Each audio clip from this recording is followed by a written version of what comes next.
Hello Blender folks, welcome and welcome back to Gnomes. Today we are going to continue rigging, but as you can see the list is growing short. This part is whichever is below here, so this is done. This is junk stuff that maybe yeah, this is not for streaming, and unless it's super interesting. This stuff, cloth rigging, pelvis rigging, hard problem, but I have a solution, so this is for later. Then there would be pose assets, universal sonic melt rig. This will be probably tomorrow. Yeah, tomorrow there is a meeting on mouth rigging on this setup. Well, I'll be applying this to this character. So I made a certain revision, but okay. And then arcades, this maybe we can do today. I'm repicking some bones from another rig to reuse, so we have these features here. I'm gonna reconnect some of them to this rig, but essentially today we're going to do some just wave painting improvement of generic wave paint, because there's something that were disrupted. I've changed the mesh topology, mesh geometry, and so gonna just improve some wave paint on the legs, the torso, the arms, the hands, and the face. Usually quick things, and then I will try to at the same time implement some more helper bone systems here instead of corrective shape keys, so corrective bones. So this usually this works. So the hardest thing here is actually the pelvis. The rest is usually intermediate to simple rig, at least for this character design. Maybe some people think that, yeah, there's good reason to think that shoulders rigging is super complex. Yes, if we want to do something very realistic and accurate, then it's complicated, because this is one of those complex joints in which the upper arm can rotate on nearly all directions, right, all orientations. And so the deforms, depending if we start on a T-pose or an A-pose or something else, the deforms from the skinning algorithm is usually very bad. And here I'm not escaping from that pattern. But in my perception, shoulder rigging is much simpler than pelvis rigging. Although both they are somewhat asymmetric, the shoulder, I think it's a little less asymmetric than, little more symmetric, yeah, less asymmetric than the pelvis, and so it's much simpler to rig this area, although it's still a complex joint. Another joint that is quite complicated will be the wrist joint and the ankle joint. So usually these can pose some trouble, but they would be intermediate joints in my perception. Then the neck would be also some sort of intermediate joint, although it's a bit like, yeah, so on the shoulder is like shoulder joint, it's like shoulder and upper arm joint. This will be like in between complex and intermediate joint. It's also a classification according to the rigging problem that poses. But yeah, let's say that in principle the only complex joints here would be the pelvis, femur, and the, yeah, let's say shoulder and upper arm, humerus, right? Humerus, and here I don't know the name, clavicle or collarbone. Anyways, so let's start with this wave paint readdressing. Last time I was working on the foot. I've even added some extra bones for the foot, which are here, so you have some additional rig system here, but I didn't complete, but it is working well now. So what I didn't complete exactly is that I'd like to have the toes, all the 4 toes for this character. It doesn't have 5 toes, she has Aisha, original character of mine, she has like, you see the fingers, cartoony stuff, right? Alien even. So here let's get, so I don't have here helper bone layer. So here we got, this is Bone Manager add-on, by the way, it's free. It's still not in the extension spec, the platform, but there is one version that works already for this Blender 4.2.3 actually. Yeah, it auto-updated. So this is a Windows installed version, not portable, so it will be switching, and this can be dangerous sometimes. I didn't even notice it has auto-update. To solve that, just install, not install, but bring your favored Blender version iteration and use it as a portable, so they won't suffer from this iterations change or even bigger change. So here, this is in principle working. So these bones here, which are fan bones, I just don't have wave painting for them, and these joints, although the deforms are good, I was struggling a lot last day to get those things do anything good, right? So to continue here, let's move up, right? So from the foot, let's consider this is done for this matter of also let's unhide this. Probably I want to wave paint the shin, so I'm going to protect some mesh here. So let's hide here and select all this. Let's make sure we are on this. Let's start 1 hour of stream here. Normals already, and let's shift H this. Unhide selected. No, hide unselected. Inversely. So here we can already start maybe hiding some foot, because I don't intend to be having rogue waves here. So I think, yeah, we're gonna make a test. So here we going to probably need a helper bone for the ankle. This helper bone, the bendy bone is risky. Last experience wasn't so good. It can work, but it's kind of strange. So the fan bone here, a simple fan bone, should do. So we're gonna save here, on wave paint mode, and here we got, we see this is the foot. We see that here, and hide, just checking. Yeah, so you have more waves there, and okay, let's just expand this. Oh, I need to invert. Okay, let's just expand this mask here. Well, that seems safe.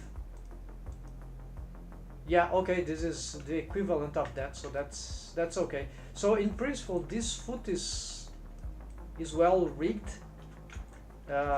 This ankle, well, not, it's okay, it's feasible for 3D animation, but it can certainly be improved. So we're going to start out by smoothing these waves.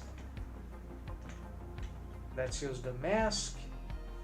Also, let's check. So the foot, it's a relation, right? So maybe the foot could have a little more blended waves here. Let's try this. Yeah, here you see that we have some, the geometry here is a bit strange, right? So maybe it's natural that it is not really working as best as possible. I have problem with switching, right, folks? So in this case, let's do a quick tip here, folks, because this, I need a better workflow for that, right? Like, it's complicated because there are things that are not ready to be animated, right? So it's a work in progress. Let's make a highlight here. So folks, let's make a rig here of the improvement of wave painting of this, and we're gonna use the traditional technique, of course, of making a quick animation here so that we can pose this and wave paint. We don't need to be posing this all the time for the wave painting tests. So we do here on the action editor, can be in the timeline, but here I have the action editor, which is in the dope sheet, so just action editor. Auto keying turn on, maybe this helps, but it's not necessary.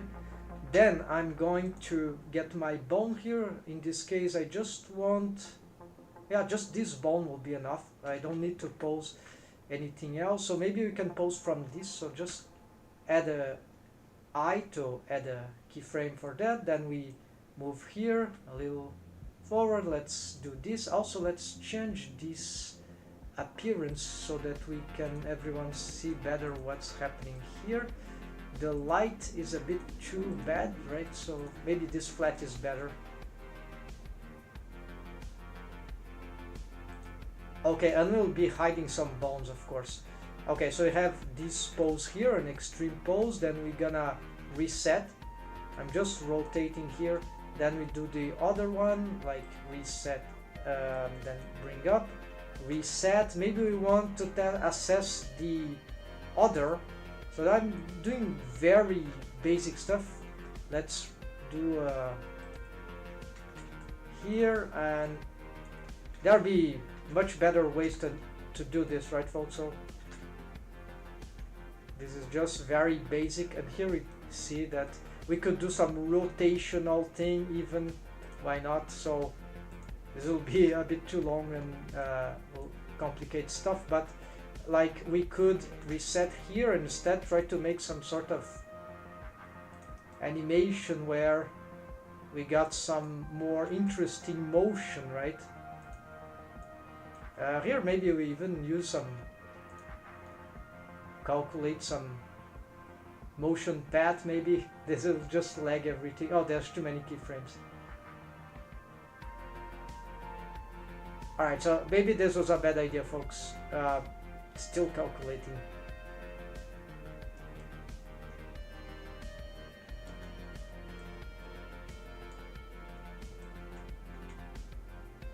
Oh, it is just rotation. Yeah, so I'm gonna cut off this from the stream, from the highlight that I'm making. Yeah, I totally need to investigate why this lag is so much. It wasn't like that in a few iterations. So Alt-T, let's delete those, everything. Yeah, sorry folks, this is, I cannot control this. Alright, no more motion paths here. Let's resolve that. Yeah, so you get the idea, right? We could make some more rotational things like here, and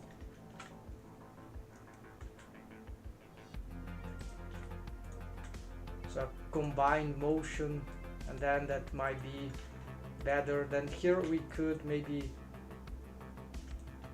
move this like here, yeah, then go back here, bring this here, and some weird motion there that could be perfect. Okay, so this is the action. Not even gonna save it. Let's just give it foot rotations, doesn't matter.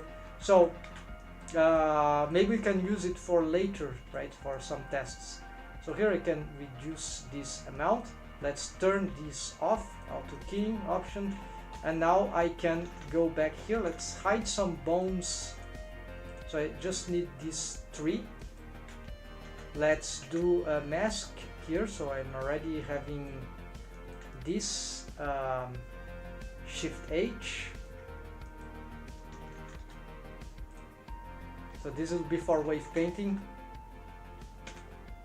So I have a shortcut O for masking. So here I would pose this, but we don't need to pose. We can just do this, and so I now can work on the deformed bone only, or this, and I can inspect just by moving the timeline here. So you can easily, we don't need to be swapping bone and taking off mask, swapping bone, re-enable mask. So you see, this is much better workflow. So if you can procure yourself some quick animations, often that is a good thing. So here, let's use maybe some wave paint mix. Let's try to do some stuff here.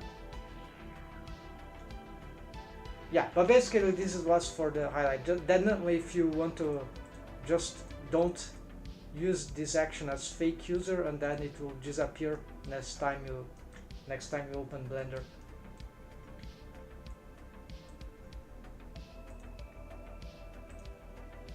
Alright, let's continue now.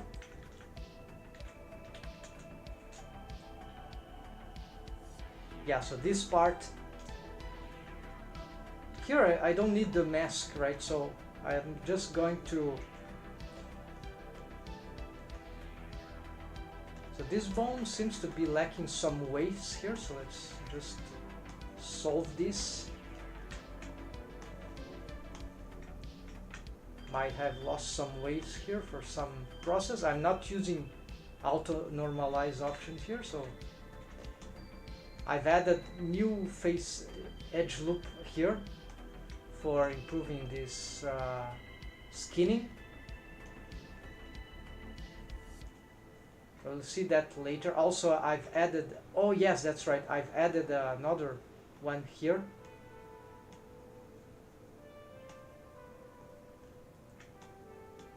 Yeah, so you see this is too strong for the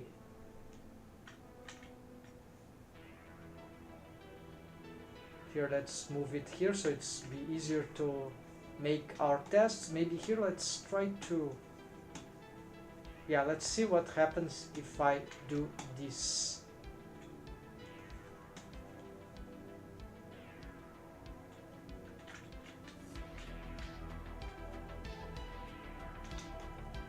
Should I, yeah, maybe I should blur here.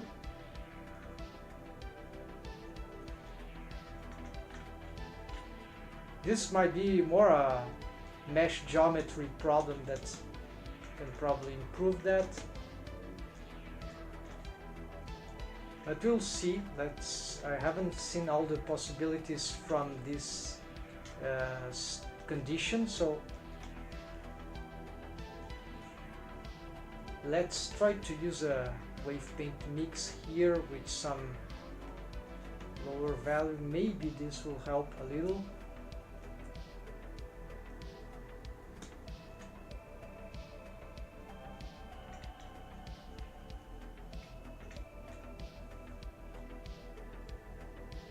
Yeah, it improved slightly. It's not so sharp. The sides here, yeah, apparently this helps, and maybe let's try a little more even here.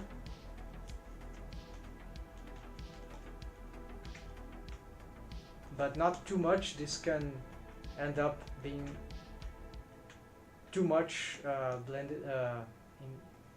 The blur can expand a lot if we keep doing that.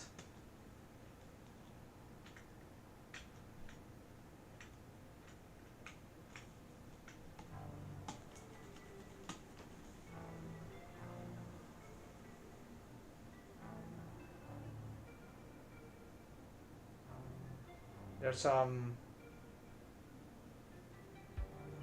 strange shape there, but this is the, yeah, it's the geometry. This is supposed to be doing like that. It will be, maybe I can improve the geometry of this by adding a few more anatomic structure to that, right? Like, why not, right? Let's can make some sort of thing like that, right? Except that now I have some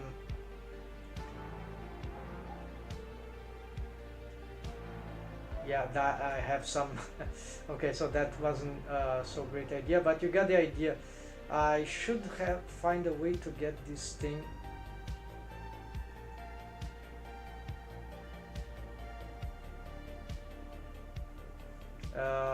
this will make some problems, right?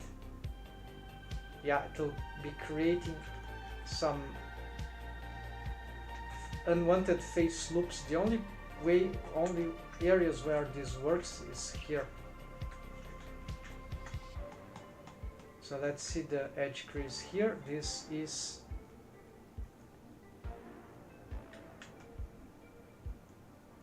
now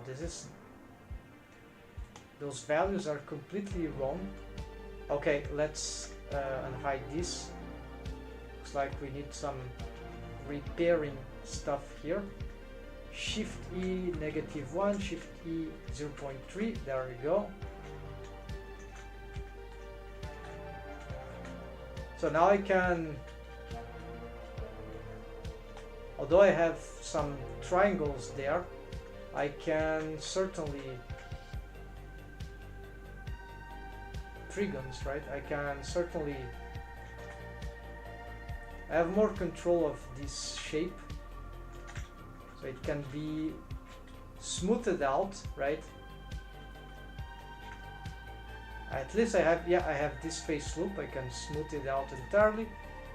Maybe here we could also try to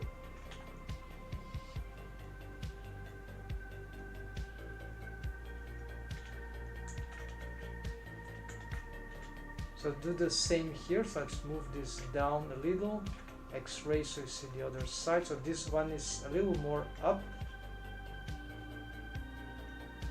Then let's do the same process here. So that would be this here, this here.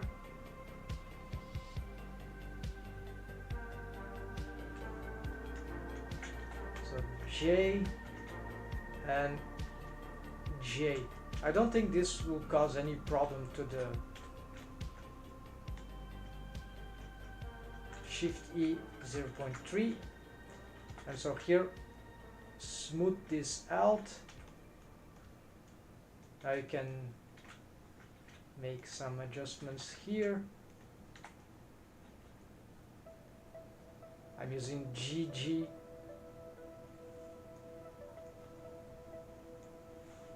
On one, so it follows that, then it follows the other. So this is a way to reorganize this mesh without too much change to the shapes that I had originally. So this will be a little more interesting for the model that I have. Maybe here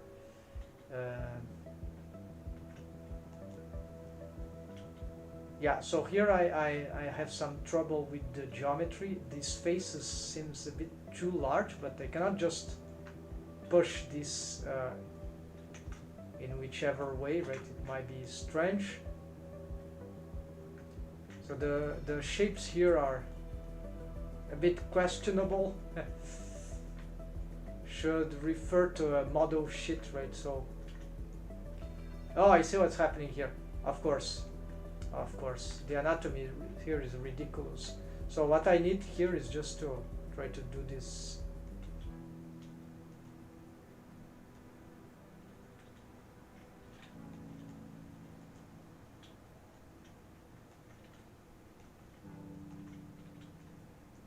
Yeah, this is terrible, so we need to smooth these. Yeah, so this is like, there's a tendency of this, yeah, this sort of, I need to shrink this, right? It will be better if this was not a pointy structure, right? Because this can, yeah, that also works, but then I'm having this huge gap here of, yeah, so maybe push this forward. Yeah, actually forward. So this is a bit risky, making this really maybe really sharp. No, it seems to be working, but I need to, yeah, the curvature here is, I can make it a little more interesting. It looks like could play with a bit more of geometry, but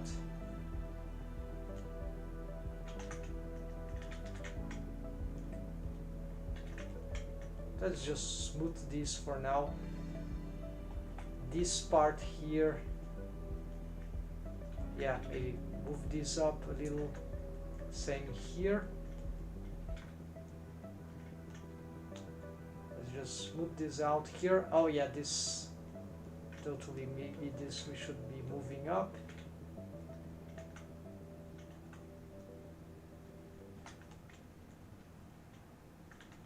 So this part like shrinks, right, to the inside.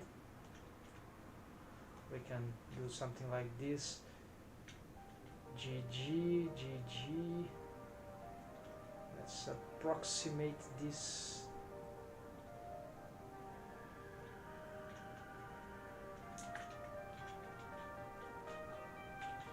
Yeah, maybe I've caused some deforms in the, not deforms, some deformations,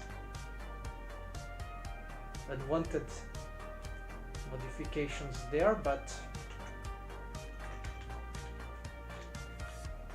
yeah, it's looking a bit more, yeah, the ankle part, the heel part, it's looking a little better, I think.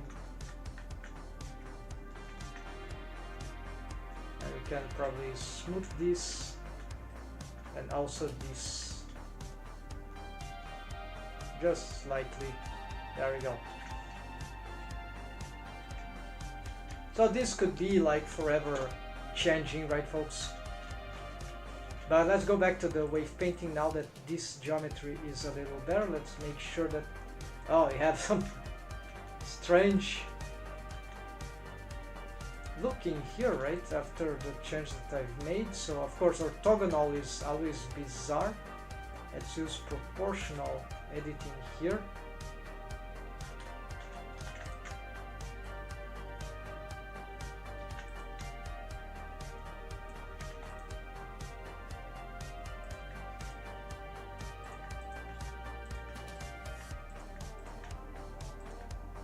Yeah, so this, from this angle the foot looks very bizarre. So this may be natural because of the how the character design would look in this kind of, what is this? Oh, this is the foot toe, right? So let's just try to, not that we can't do anything about this. No, sure we can try to smooth many of those mesh, and yeah, there's some bulging there. This basically, I think this is, it's too much, right? Let's just reduce here. It's probably these faces, right? So I've made this new face loop, so something like that. Yeah, this is subtle.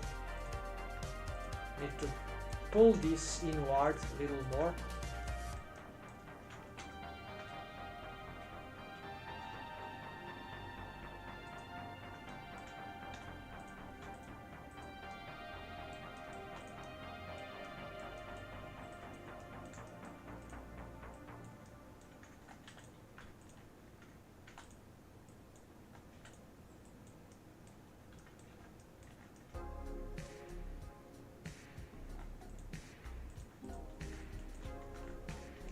Now, hold on, I think this is wrong. This one should be lower.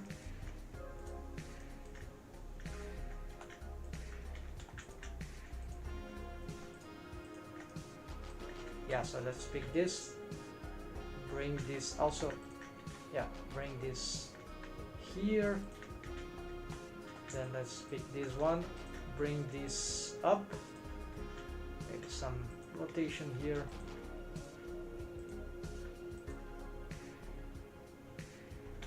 The way the mesh looks here is really bizarre. But here there is some structure, so this is fine.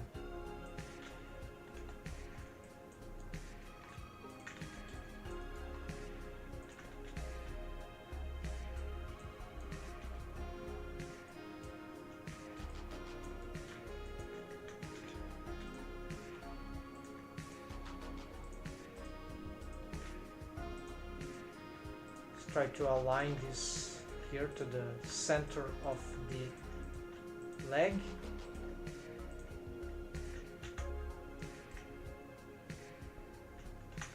Maybe all this mesh here can pull this down.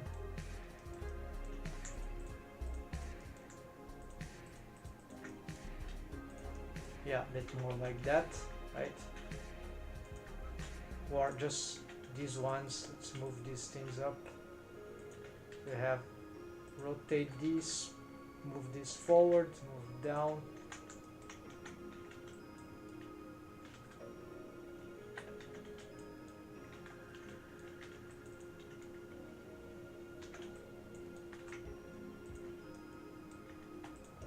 This one maybe it's needs to be more like that, right? Okay, this yeah, that's gonna try some improve. Let's go back to the wave painting now and continue doing this thing. Let's see if, yeah, now we added some waves, so maybe we need to, yeah, we'll have to add this to the foot bone.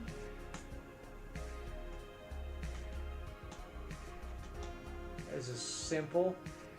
Then here, yeah, I think this should be part of the foot still. So let's maximize the waves here. And here we will need to start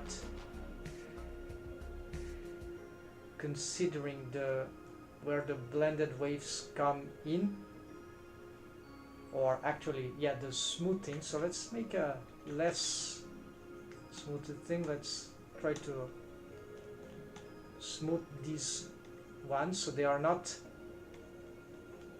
equal to 1, they are just slightly less. Let's see, Shift X, wave paint sample wave. This is a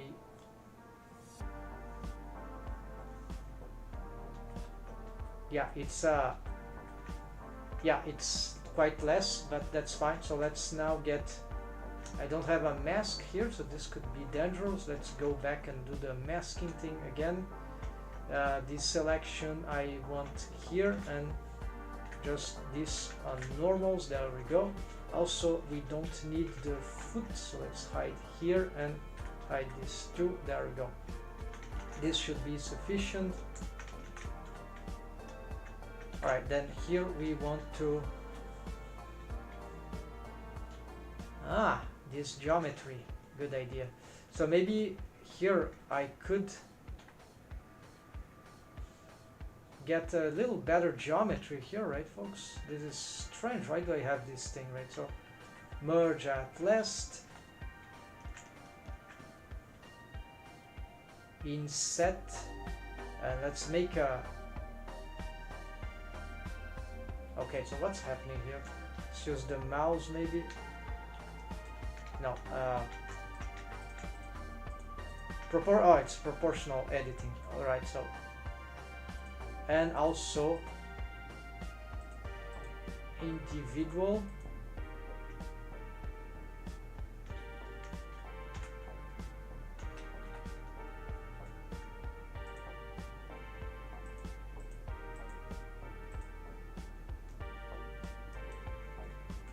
Yeah, not individual. Alright.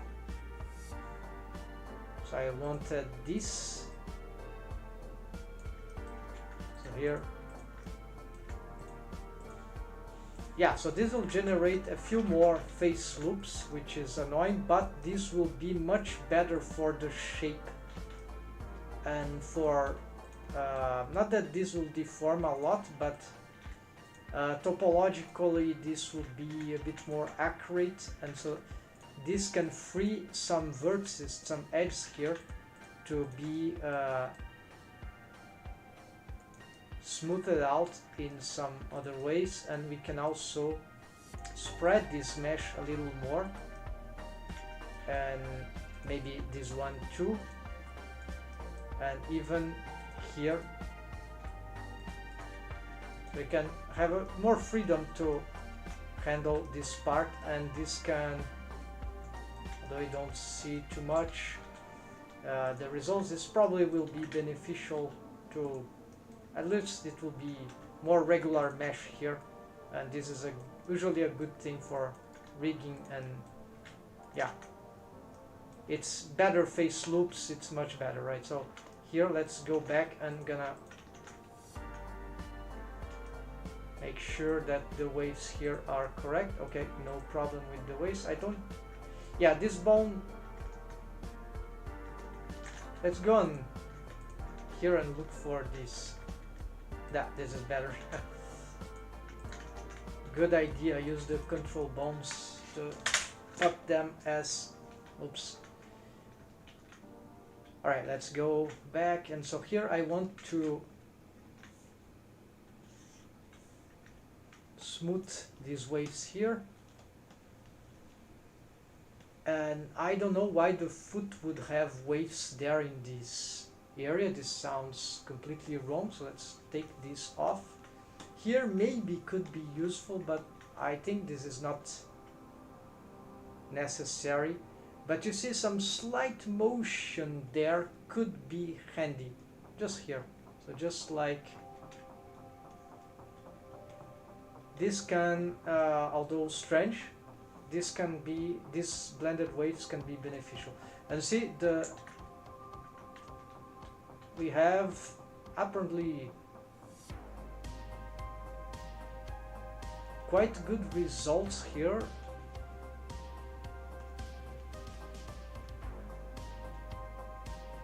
And I don't even have a, okay, this is not looking very nice.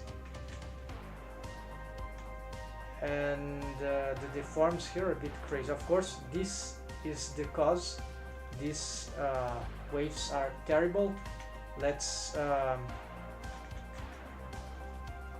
take off a lot of waves from the shin to the foot, which would make no sense.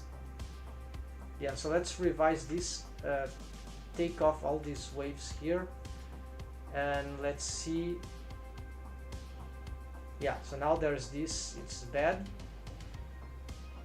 So I need to smooth the joint in blended waves. Let's see, mix here, what is this? Yeah, this seems feasible. Let's reduce here, let's give this value of, so I'm being very analytic here. But since it's a, maybe so you could consider maybe the sides of the foot would have more. We're gonna see. So it's time consuming to make the tests, right? Okay, this one is looking fine, but what if we, and you have to memorize the results, right? So, oh, I see. Okay, but first maybe more waves for the from the shin to the foot on the front. Let's see if this can be reproduced on this back. Like, no, not this, just here. No, this is not that good. But maybe, let's see. No, this is bizarre, right? So it's more the front.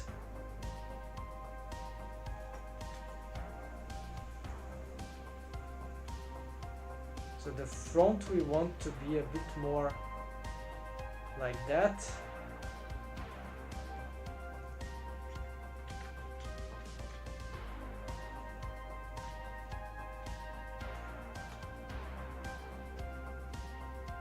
Then the sides,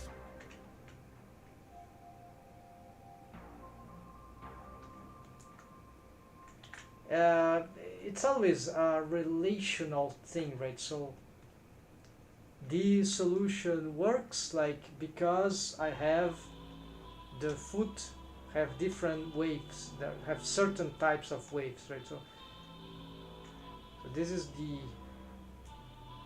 why this is so complicated. It's very, very relativistic.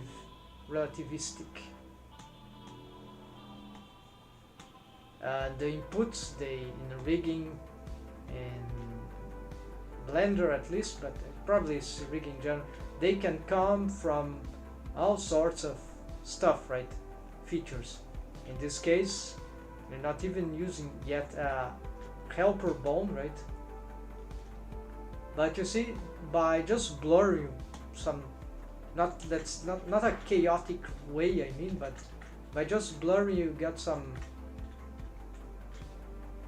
sufficient good results without needing to be very exacting about the value. So it's just like a bit more intuitive, and that works good, right? So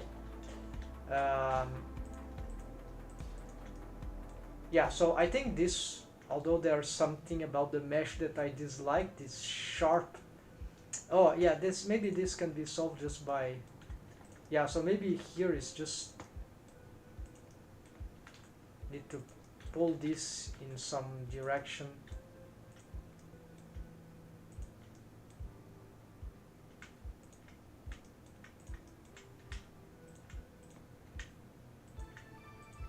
Yeah, maybe I need to make this kind of structure here, right? Let's see.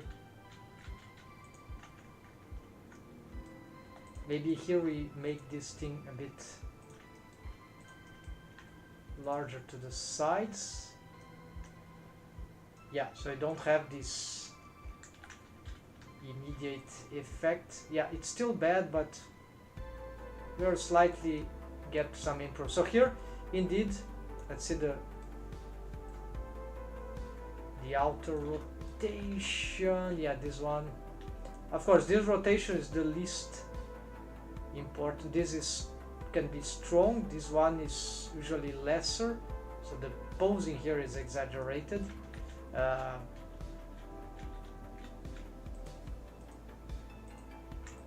But it's animation, so we might sometimes want to have this kind of thing. Let's see. What if we can use this, for example, to see. Yeah, there's nothing that can help here, so it's just the shape of the foot that I think, or maybe there would be many things to do. Yeah, so I just don't have enough geometry here to handle all this stuff. So what I can do is just, maybe I need to expand this a little here as well. GG, move this up a little, give some fat to the foot, right? I took too much of its flesh and that its volume, so that made it a bit strange, right? Strange looking. Yeah, this is excessive smoothing, right?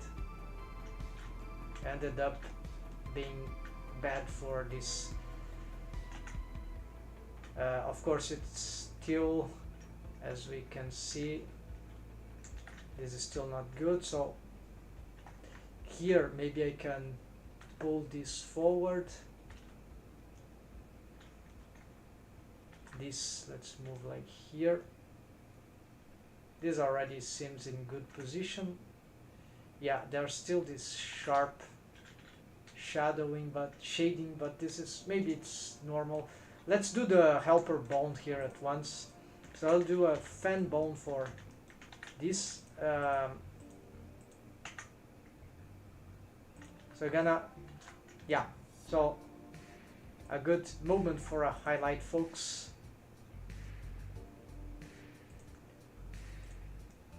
So here I'm gonna add a simple fan bone to this intermediate joint of the shin foot bones. So shin foot joint, which has the ankle joint, right? Oops. So I have a 3D animation here, but it's very simple. Just to, okay, this is a bit more complex. Okay, anyways, just for checking what we have. But so I'm not totally satisfied with the deforms, but with just some simple wave painting and some okay mesh geometry on a low poly character, this was good enough. But we can improve this by you see I have this mask to prevent rogue waves. So I'm gonna add this helper bone. So I have a helper bone layer here where I place all my only the helper bones. We don't need the master bones here. Yeah, so I have some ones usually on the joints, right? And so we have here to make even on the toes. Yeah, the hand. There are some. I found that it's good to have fan bones in the at least for the knuckles. It's time consuming to make for all, but that can be the bigger knuckles, right? Where the metacarpals, these bones here, which are the continue end up in the phalanx, right? So here we of each finger. So here we got look at the deform rig. The helper bone is also deform rig, but it's helper deform rig. I'm gonna pick exactly this bone joint here, the head of the, put the target there, the 3D cursor, Shift A, add a bone. I'm going to make it very thin so it won't interrupt the, so I'm gonna align it, Control Alt A, parent it to the foot bone. This can create some issues because of how it will respond to this. Okay, because of the I key, all of the other setup, right? Because if you are familiar with advanced foot rig and leg rig, usually there's a splitting between the leg and the foot, and so this is in terms of parenting. And so here this can make the bone constraints or the relations, the setup here, very peculiar. It depends on the foot rig and in the relation of the foot rig with the leg rig. So in principle it should be very simple, right? We parent it here. There'll be other ways to do this, right? Then here, this fan bone, let's give it a, I'm using this orange color for this, and well, let's make it like this so we can at least pick it. Although it's not very good to see its motion, let's do like that. Its orientation is it's aligned with the foot bone, totally aligned. So we're going to change its name. So this will be Def Fan Foot Left. We're gonna already symmetrize that. Right, so both are parented. They have no bone constraints, a new bone. So right now what they are doing is they are just following the foot bone. They are deform bones, but they don't have any wave painting yet. So we're going to first make what the fan bone does is like a derotation. So it's Shift Control C here in this multi-selection. The active bone is the owner of the future bone constraint it's gonna make. Just a copy rotation in this case. It's a simple fan bone.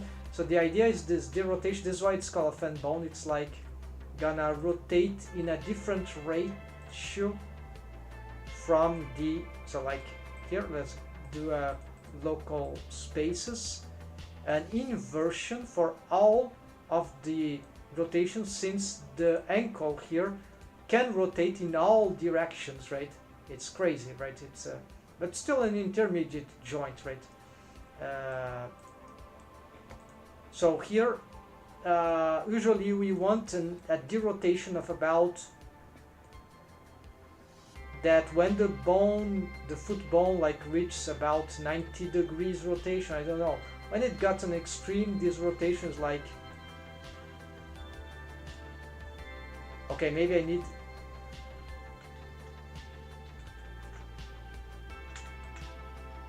okay, here I'm confused because of the posing. Usually do let's do manual posing here. So here I want this fan bone to have a, oh, not replace, right? Well, I think I'm missing something. Oh, I think this animation, right? So let's just foot rotation. Let's delete the animation for a moment, and let's do this. And now let's, okay, add maybe.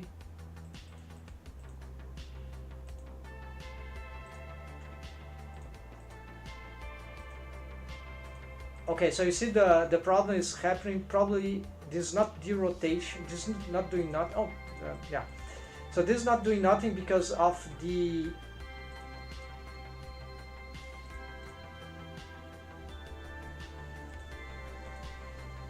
something that I'm not doing correct. Okay, local with parent, right? Okay, so now it is responding correctly. So it's derotating. So but it's too much. So we want a imagine a 15 degrees angle here.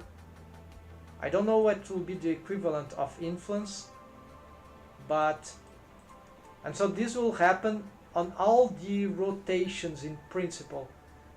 But you see that sometimes I saw some warping thing.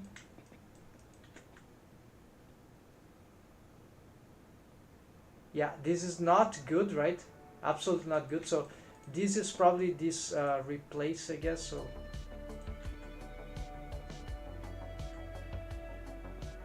yeah, no, it's not because of that. So here totally we'll have to find some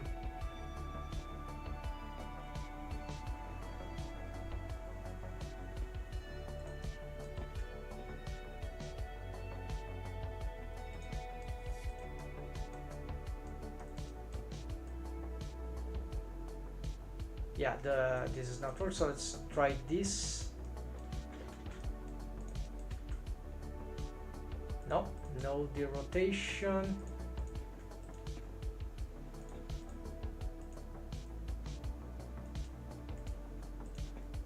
Okay, replace and local space with on orientation, and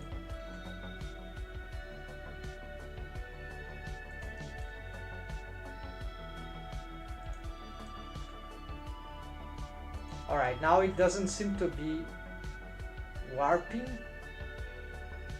at least not on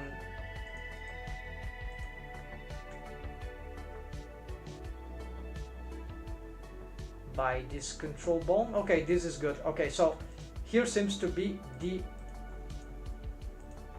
setup, folks, for this case. So it's parented to the foot bone, and it has got a copy rotation bone constraint, invert XYZ, because it is countering all the rotations of the foot on a certain degree of influence. 0.3 is already a lot, so but it will depend on the wave paint, it will depend on a lot of things. So and replace, of course, and local space with orientation could be local space, I think,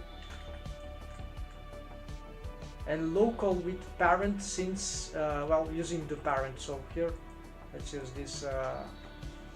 Alright, then for wave painting, what I can do here, there are many ways to approach this. So I can probably get,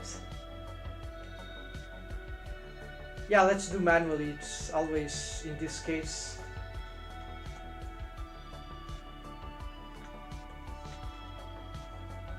So just add strong waves on the joint area where we want to derotate the mesh. We can add some maximum waves here and see already the results. I did add the foot rotations.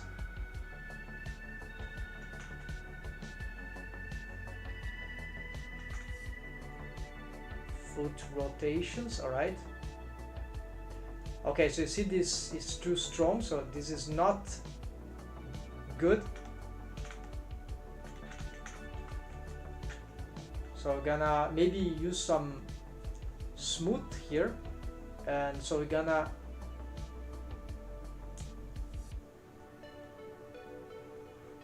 reduce here this thing, but augment the operation factor, reduce the factor, yeah, something like,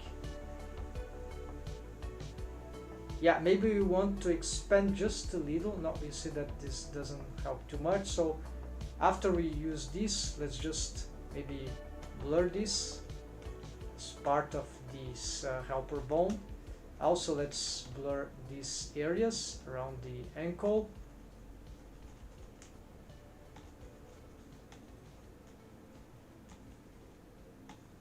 And here as well.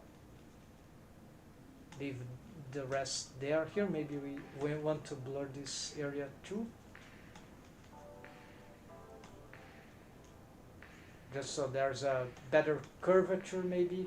Here I don't see too many good results, so let's take off a little here. And in the back part maybe we keep. And so here we go. Here I'm not totally convinced what we need. Oh yeah, take off also here, so no more waves there, not too much.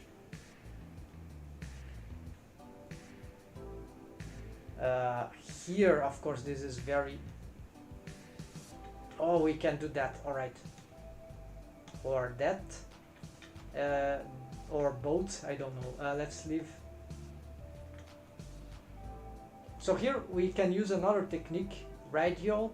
Let's try to take off some, yeah, zero waves. Let's try to push there and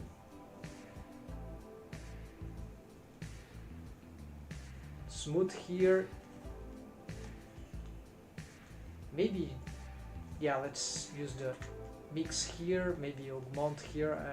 Shouldn't think this should be continuous, but maybe I'm wrong. Anyways, yeah, I can say this is looking mostly good. Let's make a test here. Should it have more or less? Maybe more on this part of the foot, right? Yes, and maybe here we can blur.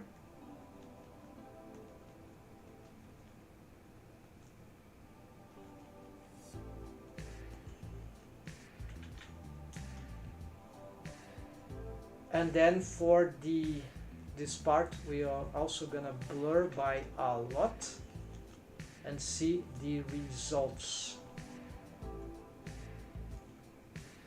Yeah, there's some breaking curvature there. It's very slight, very subtle. So let's just try to blur here then again. Yeah, okay, so then the last thing would be to use this and maybe pull this very slightly like that, taking some waves there, and let's reduce this a little more, and oops, here. Now let's use these zero waves maybe.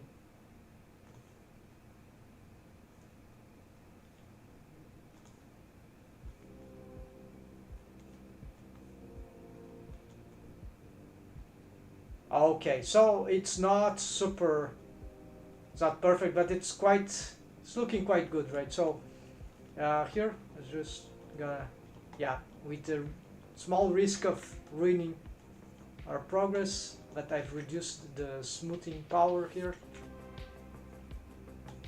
Let's make a less check. Yeah, this seems to be good. So now let's test without the deform here, right? So this is the fan bone. Well, No, it's not this, sorry folks. So we can play with this, for example, augment or reduce the power, but more than that, yeah, so we can find what fits better here, but more than that, we can uncheck the deform property.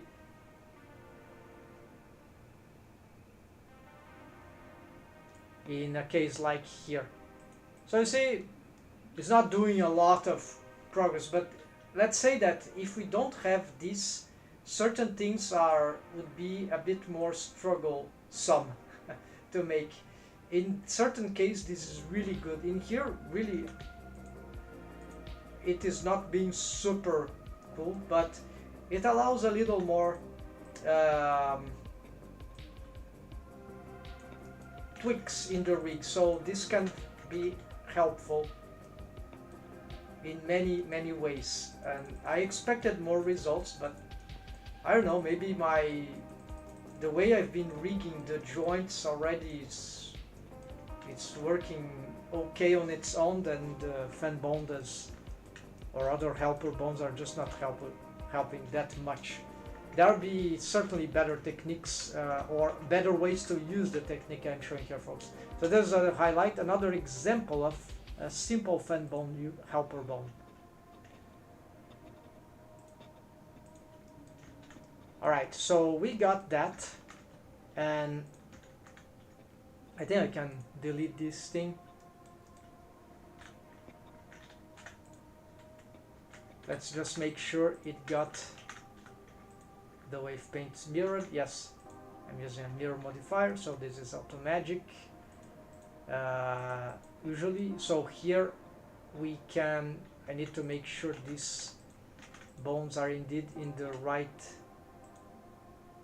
yes, they are in the right place.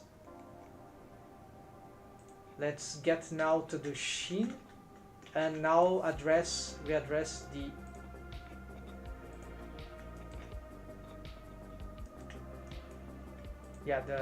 leg rig. So here I will unhide this. Let's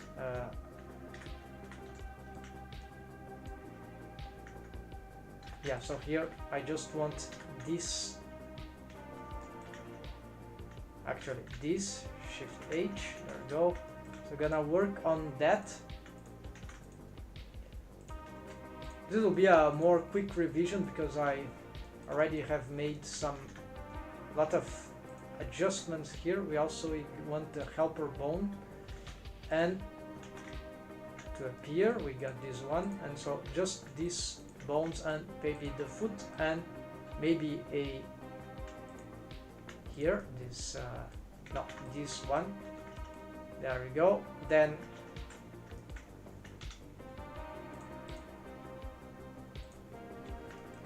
so one of the problems that I was having is that the knees, they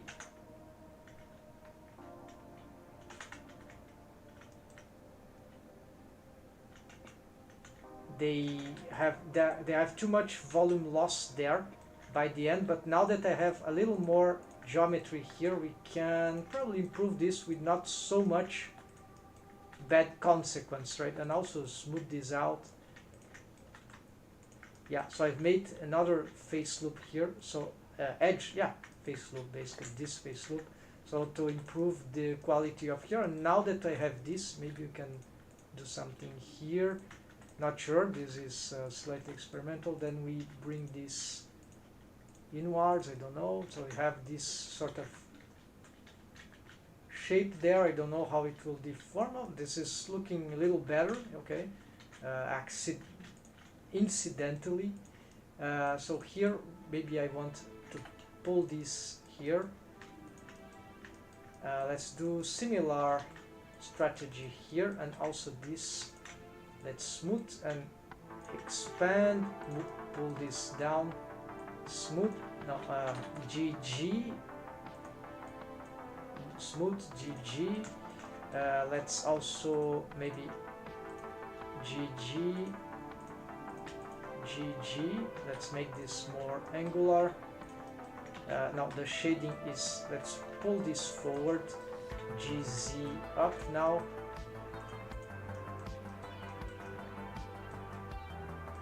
Here maybe we can move this to the sides.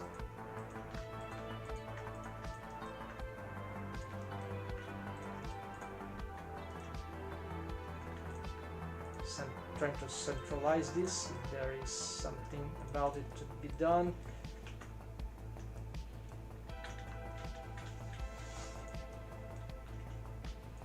I don't have an animation for this, so let's make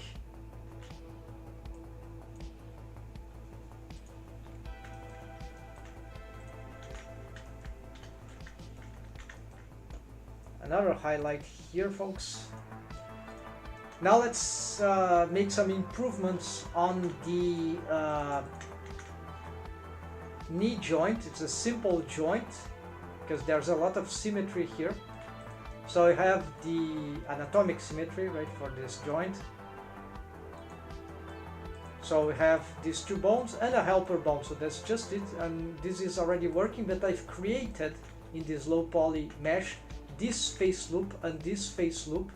You see this system here, this is the system with trigons here, and they are meant to collapse one face. I didn't have this before, so I've just made this thing here. It's maintaining simple. Maybe this could be, I don't know, do something like that, but no, let's keep like that. It seems to have improved, so I can like have this sort of shape here. I can pull this inwards to match some anatomical shape. Then I can also, oops, sorry, pull this outwards, maybe this a little more to match the muscles. And so here also we can expand, here we can expand a little too.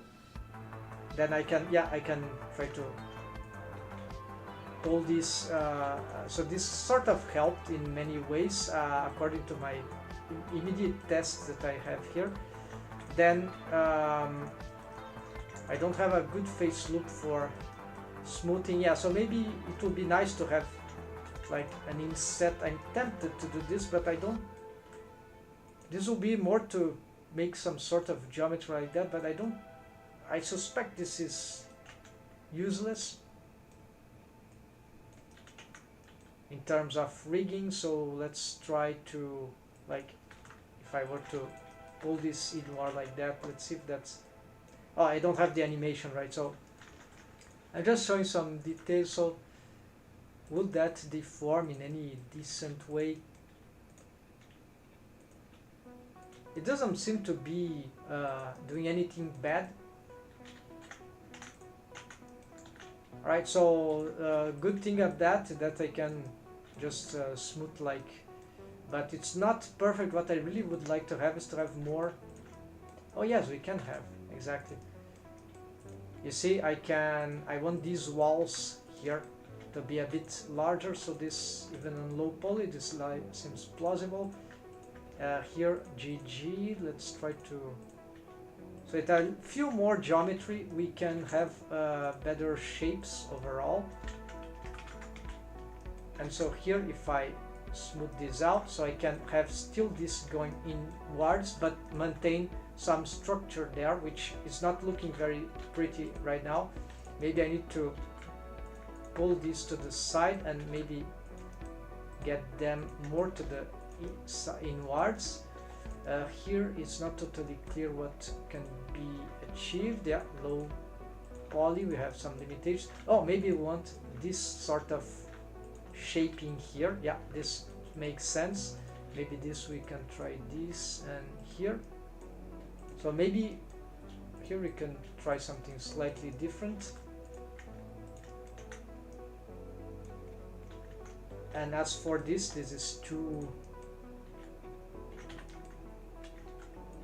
interesting, so let's try to do this angle here and maybe pull this inwards, maybe this a little more. Okay, yeah, something like this. Maybe I'll have to do more stuff here in order to get... Yeah, I'm having some strange shape in that part from the... it's this it's this thing here.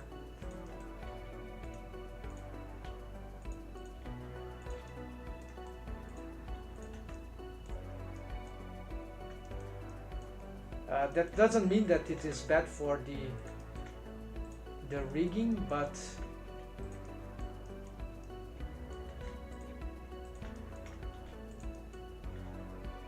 yeah, it is bad. It is bad. It's so not doing that.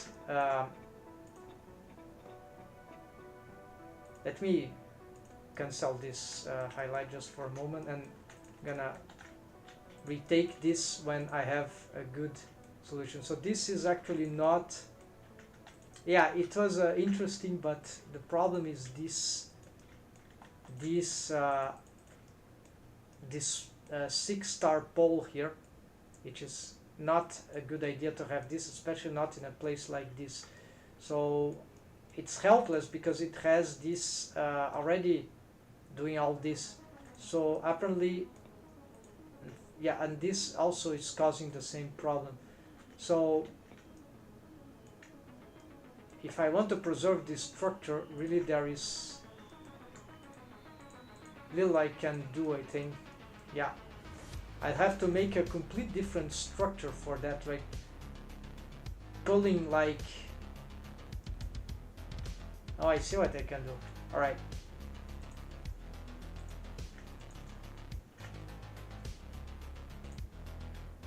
No, it's not exactly this.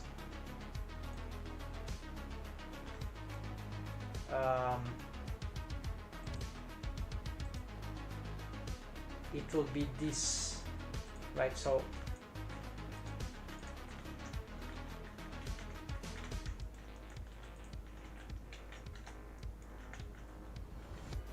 it's like getting this into here.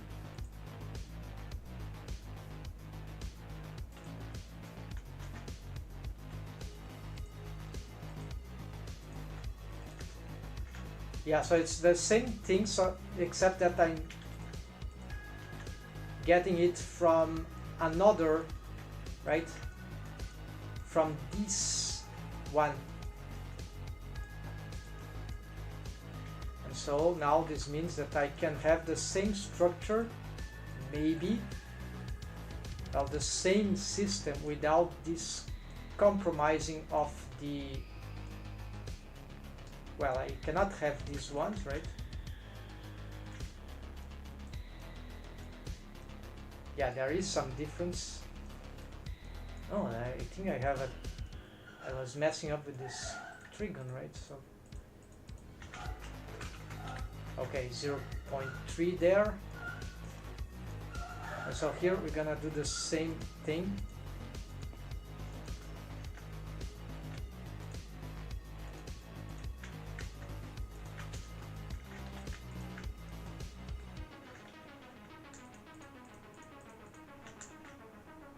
I think I've done something wrong here. Yeah, merge at last. There we go.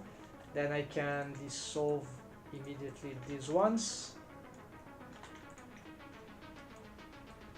So now I can have this. Yeah, so let's do this here.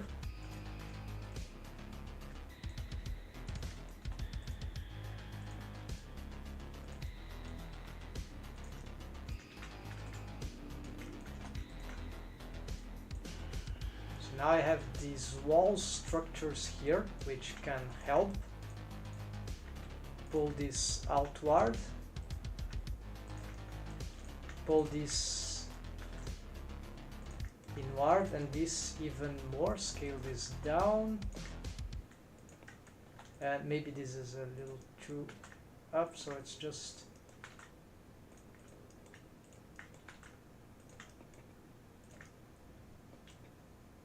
And so here a lot of subtle things to do, but in principle it will be this. And if we just get this, we can smooth this out. Let's see now.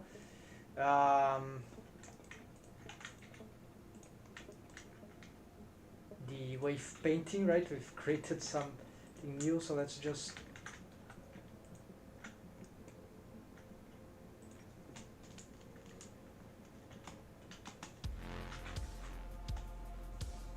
wave paint these ones. Then for also here, we'll revisit those waves later.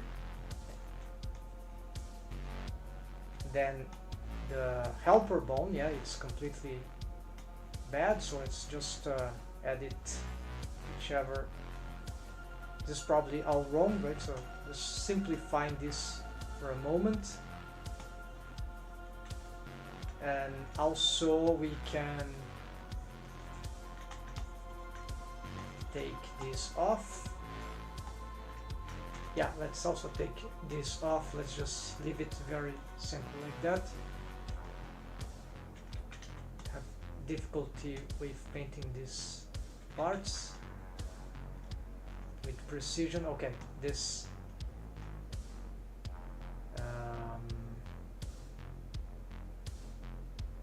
yes, this is what I wanted. Then here we want to add waves here, and let's just blur this,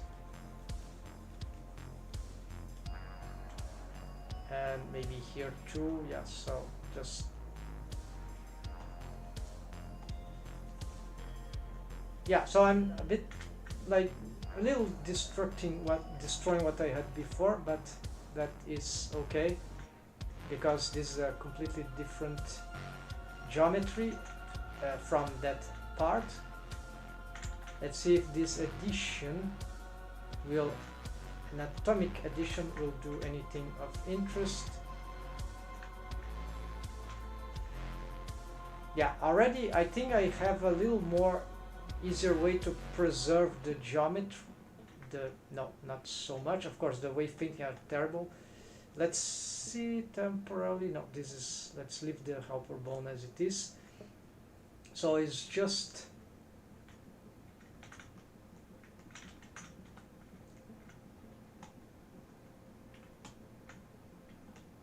Oh yeah, these very bad waves, right? So yeah, let's blur all that a lot. So in principle, the helper bone, even as a bendy bone, shouldn't be usually that raw in the waves, right? Not sharp waves. You want to smooth. Otherwise, it's very easy to have terrible results. Here we see that this is very, very bad. And I just don't seem to be able to fix that by just blurring. So this is, oh, there is the edge creases. No, it's not, or maybe it is. No, this seems all correct. So oh yes, I can, maybe I can smooth this.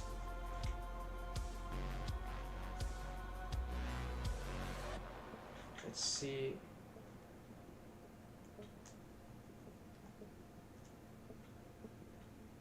Yeah, let's get this mesh into a way that it will be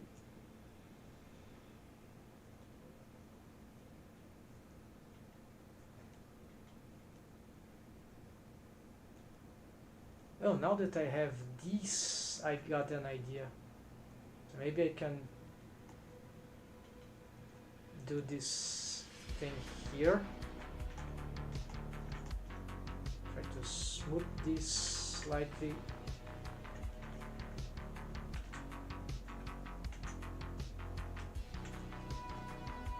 Alright, let's make the animation, folks, here, because this is taking. Let's start with somewhere like here.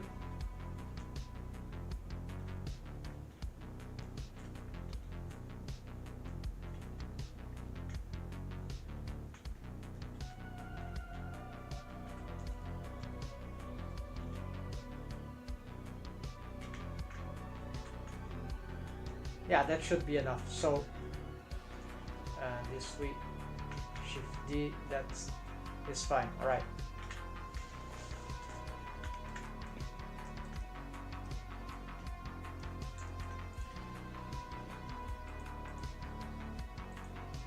It's just this shading, solid view shading that seems to.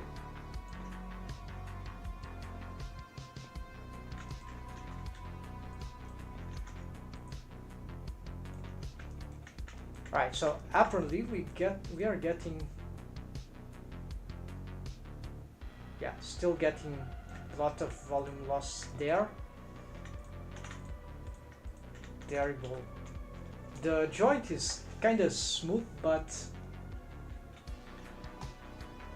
I just can't get rid of the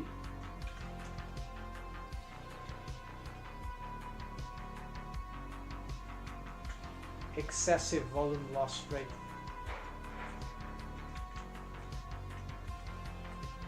Oh, there's very strong waves there. We don't want that.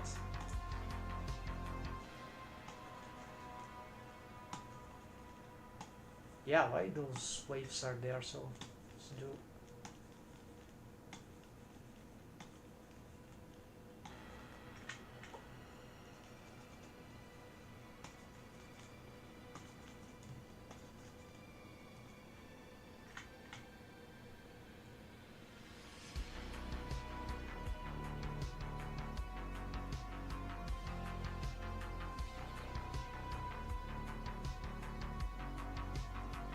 I can have this pinned here. Let's see on edit mode.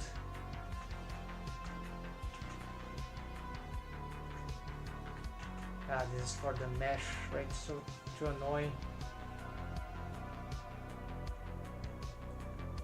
I don't know if these settings are edit mode or pose mode. This is bizarre.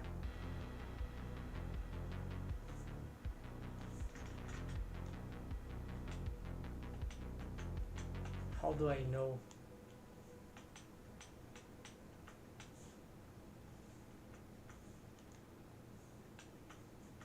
Oh, and pose mode I cannot change the parenting.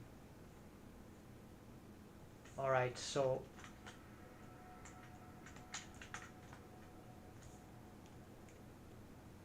I cannot change the parenting. So this is pose mode. So I don't want this changed here.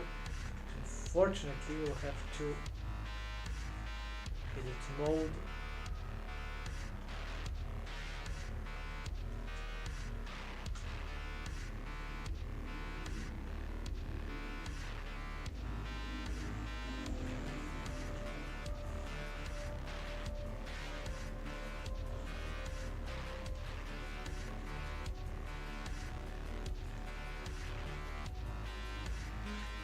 Okay, interesting. If we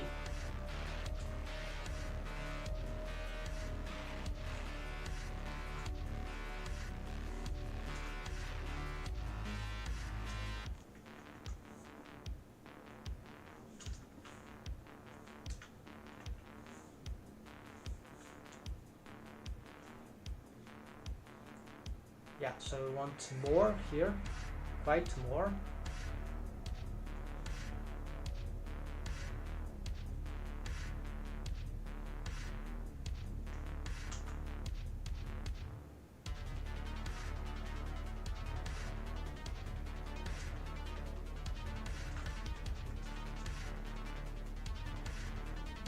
Okay, more and more. All right, let's try this different. So I want more and more.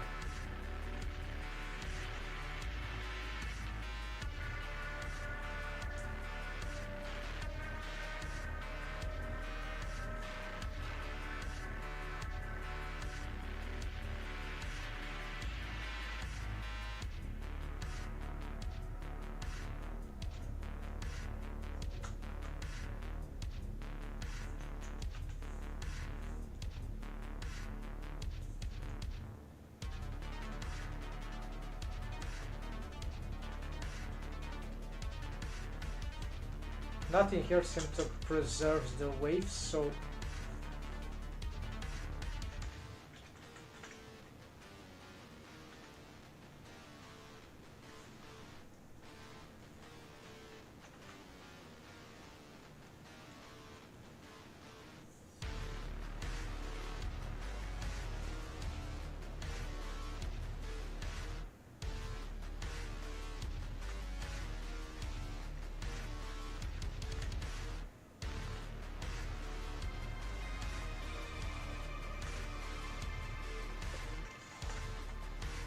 yeah, so basically the idea would be to have another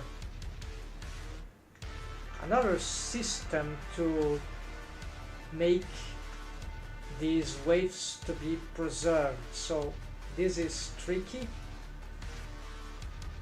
We could use, for example, there will be the other skinning algorithm.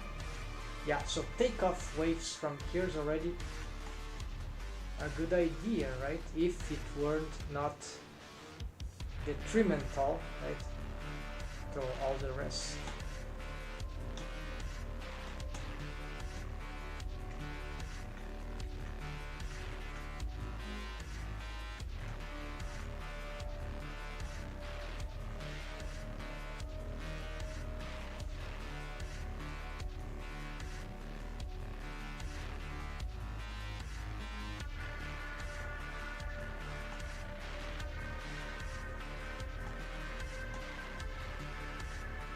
Yeah, here is bad.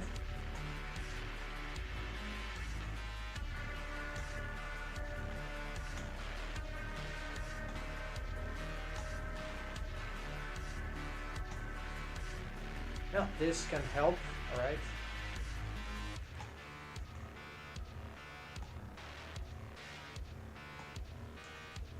No, not this.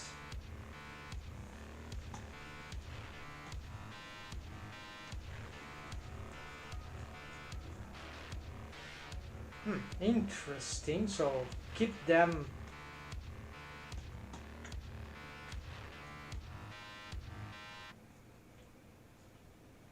Alright, I think we're getting somewhere here. Let's re-enable here.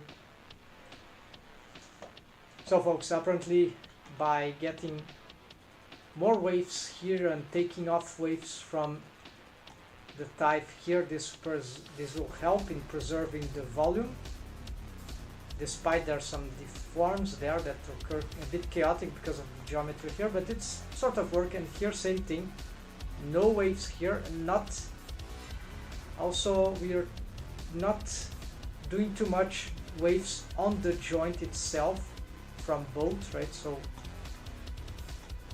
the knee mesh will be mostly controlled by that, with a lot of blended waves, of course. And here we need probably just some blended waves here. Yeah, blur all this a lot.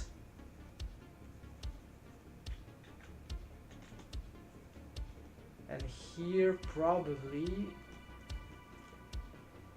so if I can get this mesh smooth enough, then that is, so here avoid too much waves there. You can use wave paint mix here to shift X. Let's try to, yeah, although I want some maybe some influence there to create this concavity, but what we don't want is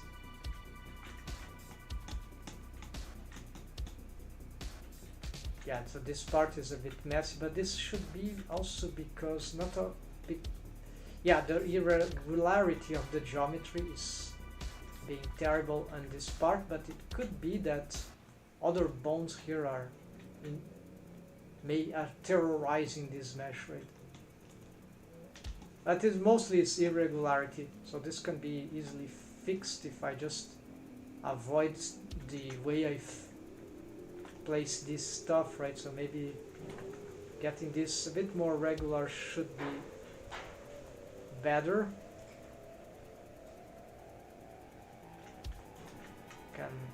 try to smooth these faces a little.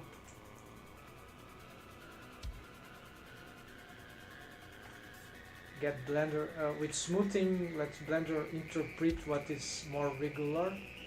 Yeah, didn't really help too much, still the same. Then here on this one, see that I don't want to wave paint this. Even with low waves it will take off volume, so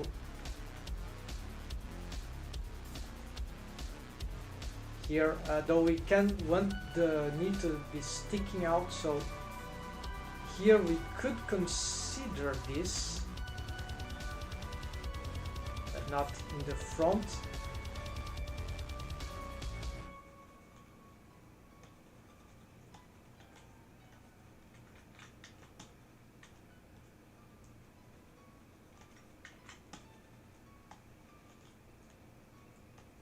It's a very peculiar thing here.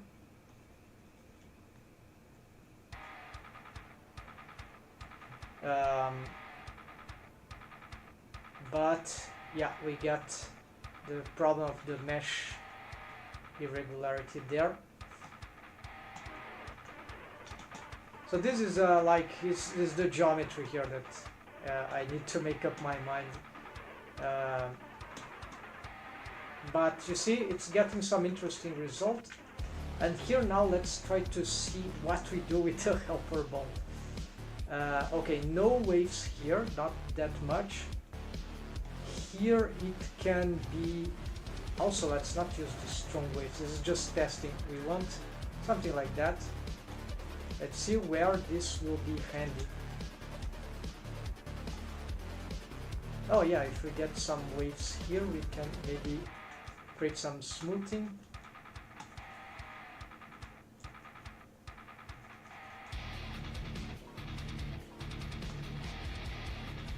So here I'm not sure doing this will be good, but just trying to see if I can save this.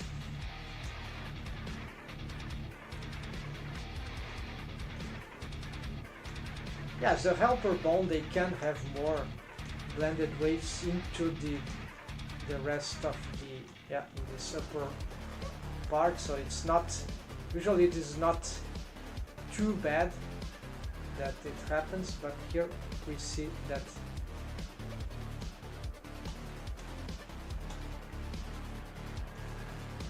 I just cannot get rid of this. But anyways, we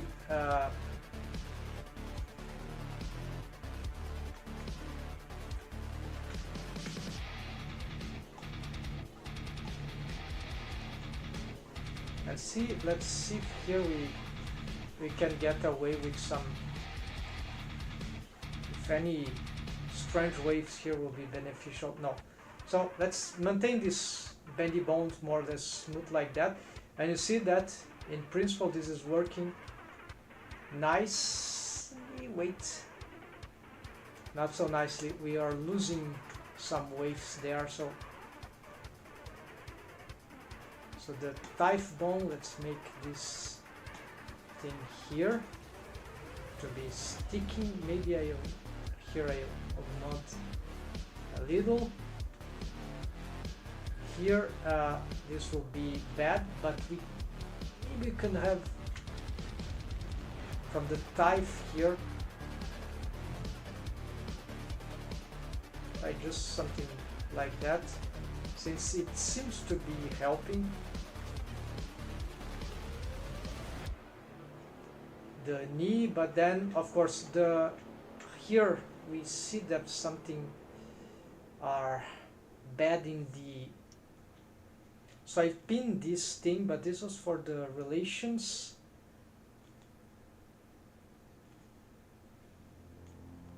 Although we can use it also for the bendy bone. See, I've lost the pinned. Okay, so let's do this again. So I want here the armature. I'm gonna pin the armature and the bone tab, and we can now, yeah, pin there. So now when I go on wave paint mode, I can have the, oh, why this is, No, this is curve. Okay, I was looking at the wrong one. So here on edit mode, I've decided that I wanted this curve in and curve out. Oh, there's some other here. Let's reset this for a moment.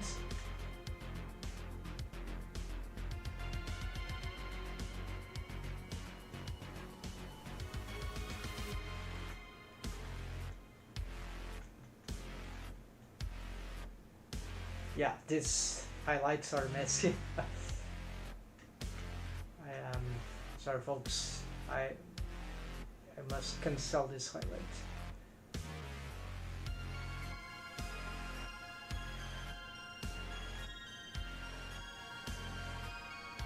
Okay, I'll mount this about here, this also a little.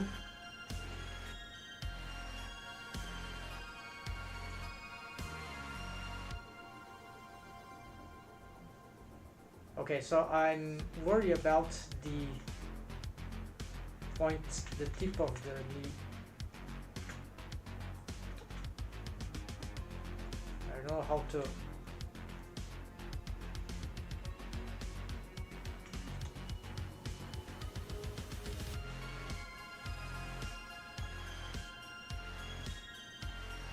Oh, this helps. All right. Good. So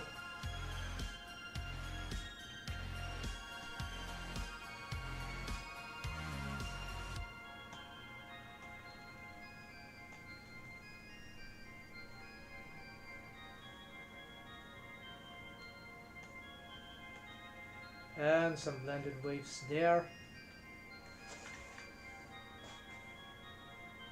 Yeah, so there's some strange shapes still going on.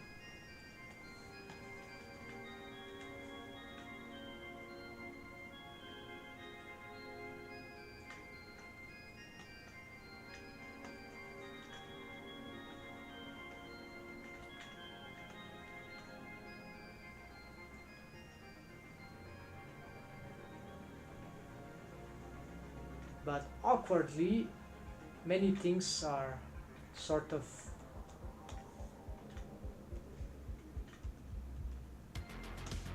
like there is a direction here.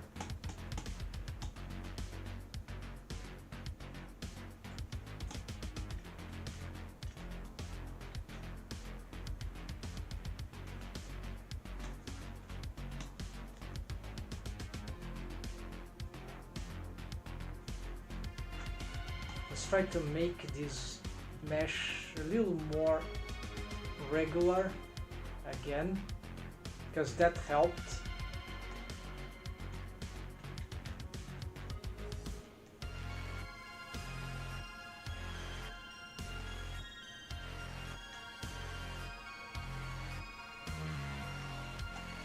I think this in the end is slightly helpful for the generic curvature, smoothness of the rib. So same thing, let's try to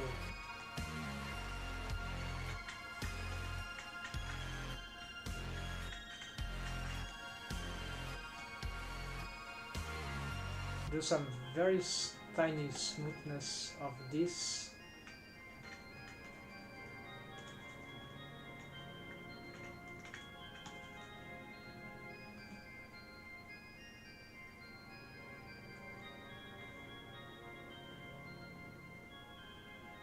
Yeah, so now it's more about this bendy bone, right? So if I now try to play with this, oh, this can help. All right, so expanding this.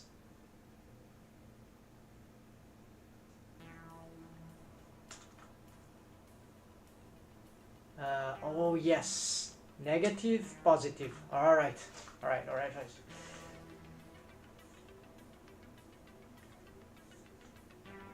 On edit mode.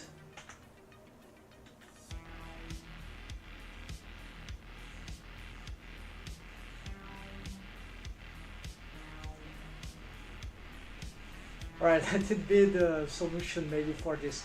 So I'm on edit mode, I'm augmenting the ease in slightly, the base is 1, and a little less on the out, which can be maybe a bit contradictory. So it will be, the out is doing, you see very little, but okay. The in is pulling it forward, the beginning, and this one is pulling, we don't, it's hard to see, so it's very subtle, this, especially the is out in this case. Then curve in Z, this is easier to, so you want to pull this up, forward, right? And curve Z, do the inverse. Yeah, slightly, but not irrelevant.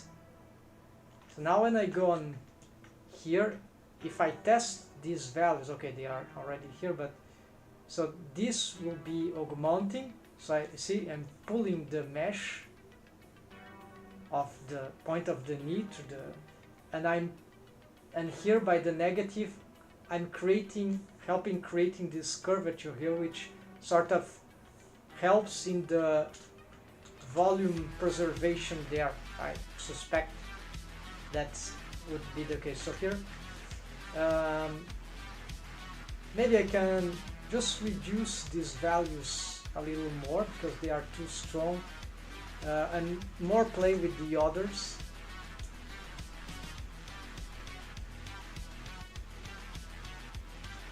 Yeah, it sort of seemed to be doing an okay job. It's better than what it was, even though the bendy bone looks a bit weird. But oh, this actually interesting. Okay, so we can, you see, no bendy bone, bendy bone. This is rare, folks. Long time I don't see the augmentation of the segments to have that much impact. Usually it was just for the 1 to 2 to 3 segments, but this is a lot of difference. So it was 5, but even beyond 6, 7, 8, yeah. So at 7, okay, let's leave it at 8.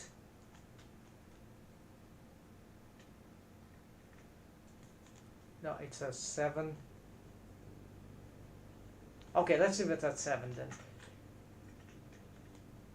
Let's hope. Yeah, so that's kind of good. So yeah, so even in spite of the geometry there, so here's the wave painting that I have here. Like, it's in principle it's very smooth. We can smooth it even more. So maybe for some favorable result.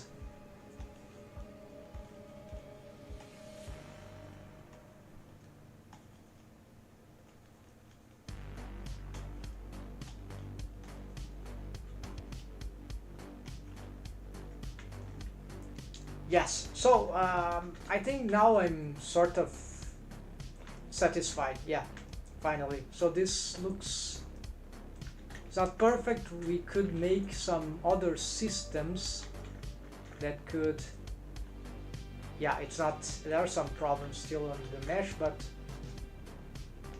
let's say that at least the silhouette is looking, is not terrible. So what we could do in terms of the oh, I know what I can do here. All right, let's do another thing here and move this like that.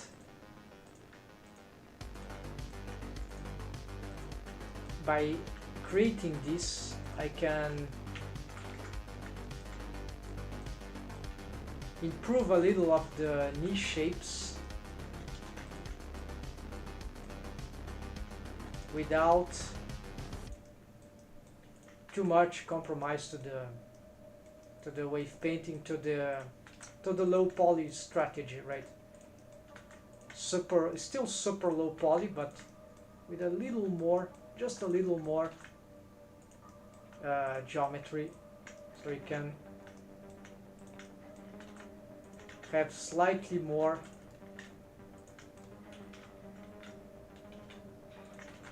interesting shapes, the minimum required. So this face loop is actually beneficial, but to test this out, yeah, it's gonna make some problems if we don't readdress then the wave painting and the whole rig. So probably here we need to do something about this, right?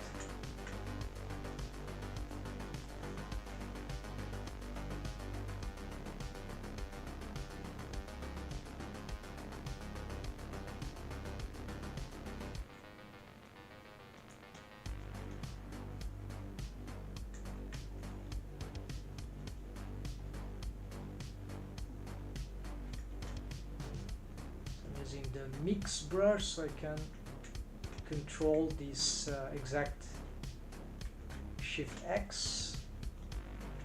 Let's see, more, yeah, more here, or maybe not.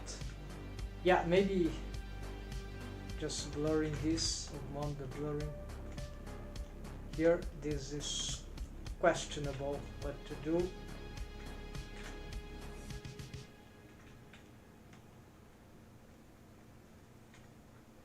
Here to take waves, this is bad, so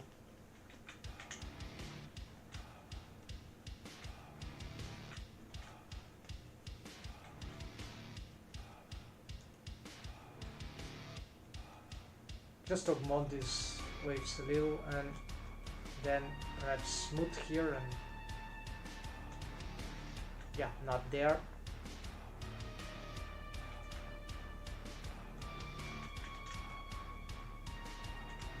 If the smoothing is slow, then it might be feasible. No, it's not even that. Yeah, now this is not good, so need to complete the other way, but yeah, so this geometry messed up the something important.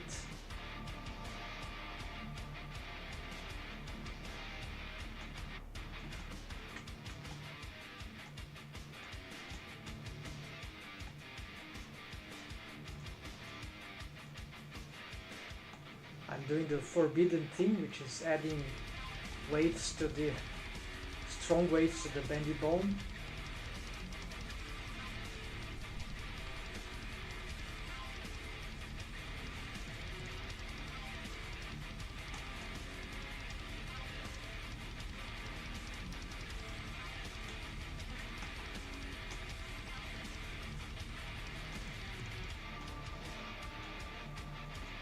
So it appears that this face loop that I've inset that I've made, this inset, they are just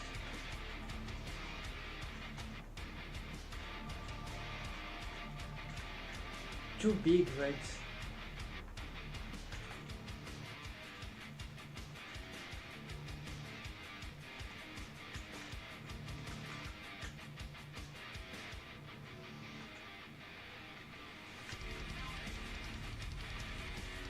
Yeah, so I've messed up. I need to investigate then more about this. Sorry, folks. So, this highlight will be not ready. Too mess. Too difficult, right?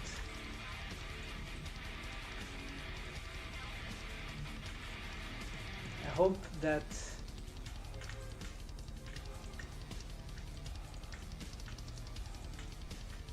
in the end I'll succeed, but it's just, it costs a lot of time, right, to get the right thing done. Maybe I should just smooth this out and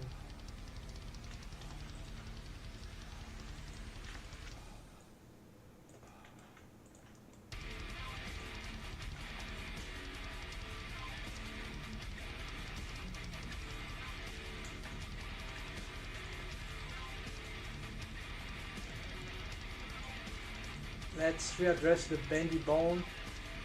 Okay, I edit mode. Okay, let's reset those things.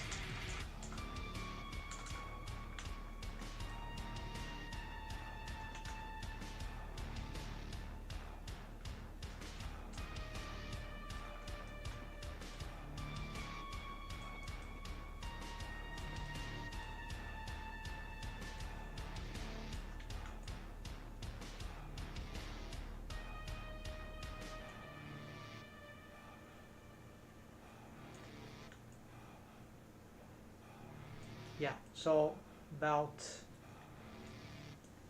that's it. So for 0.4, 0.2, and here 0.2, negative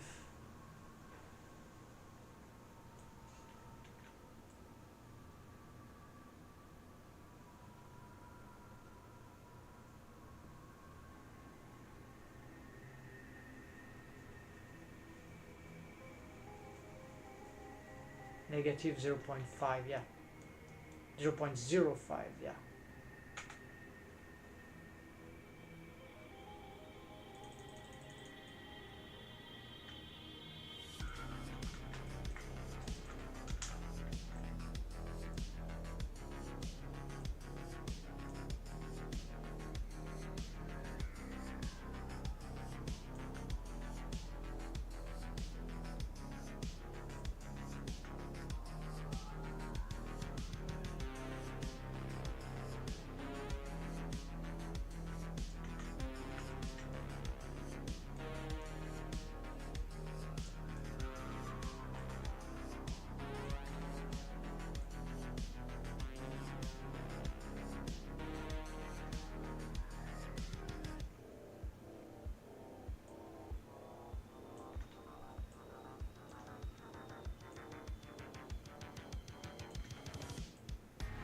Maybe a little more here in easing.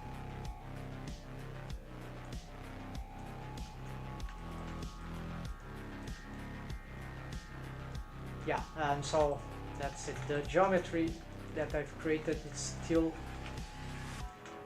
a bit messy. I don't know. Usually this works clean, so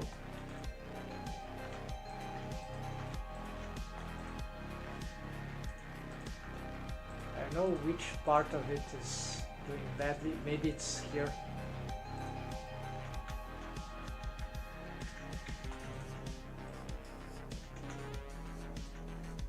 No, like this part is sticking out. It's like it's not.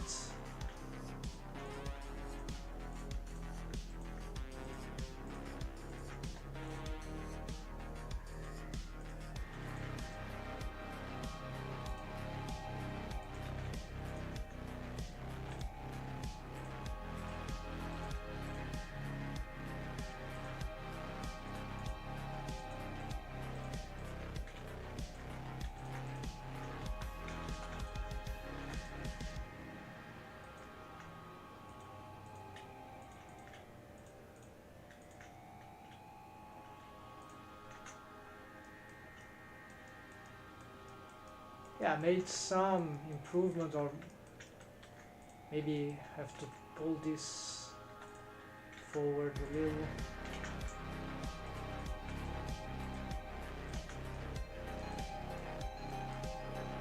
Yeah, this improved a little. We need to investigate more about that, but if I turn this deform off, yeah, we got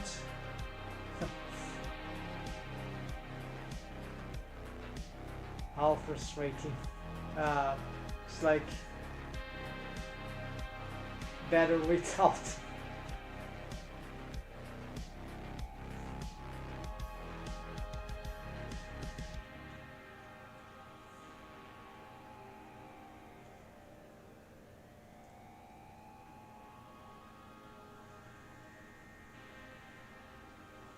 That's maybe I just reduce the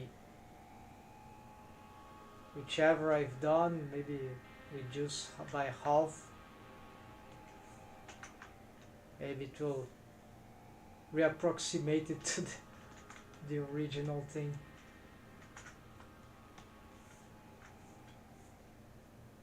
The form property here, and reduce the waves, right? So let's use some smoothing and smooth operator factor. Yeah, we can test some things here. It will lose the F9.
Alright, let's consider this enough.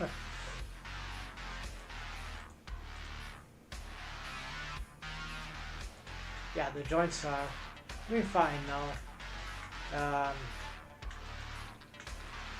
I think this is enough for stream for today, folks. So what I did here was improve ankle,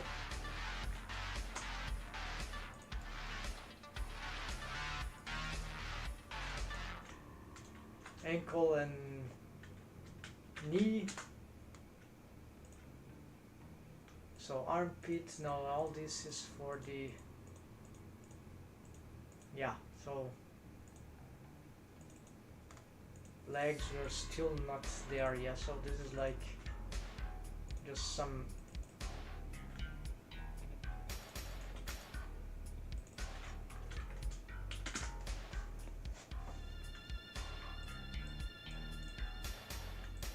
maybe there's still something I can address that of interest for the live that I had planned. This is still slow progress. Is this fan bone? Yes, it is enabled. Yeah, that's the form. Does it even have wave painting? Yes, so they are combined, so two techniques combined. Oh, there's the armpit. Okay, let's try to do this as an interest last thing, right, folks? So basically we can probably do something about this. So I have the system here.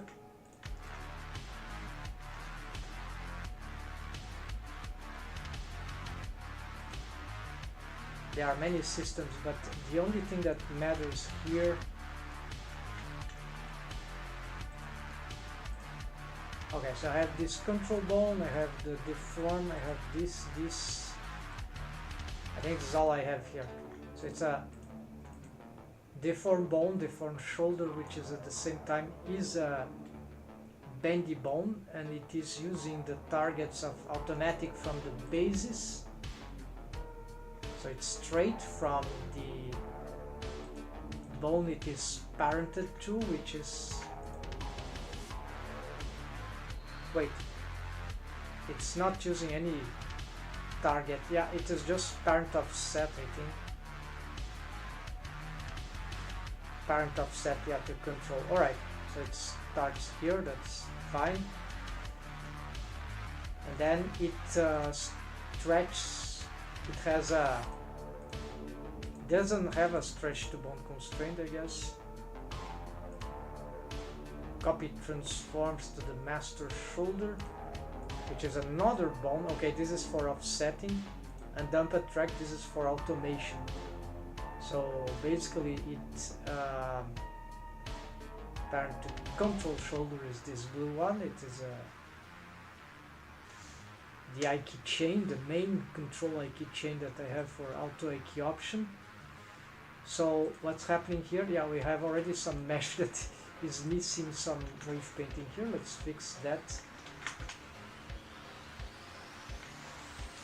Simple thing here, not using this. This probably won't be good. Let's use, that's good. Good example here for the gradient tool on wave paint mode, the radial option. You see this kind of artifact here that is terrible. Of course, these waves here, I'm on the shoulder bone there, but also the arm bone doesn't have. So instead of trying to blur this, which is can solve, but this is a good case where this shines, then I get some waves, some about this. Just, it is very good at this. There you see, oops, of course this rogue waves, this can be dangerous. I should have created a sort of, okay, for some reason right now the shoulder has some more waves there, doesn't matter.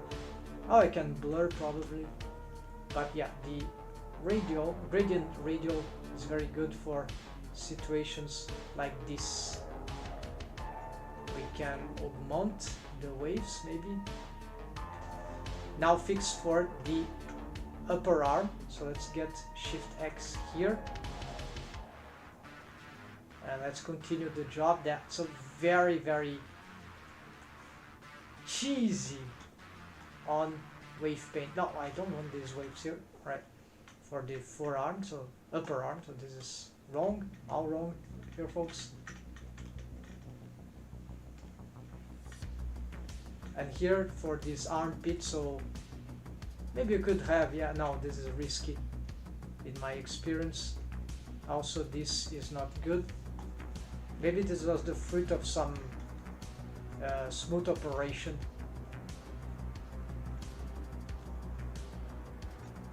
And rogue waves, yeah, so this is why you need masking, folks.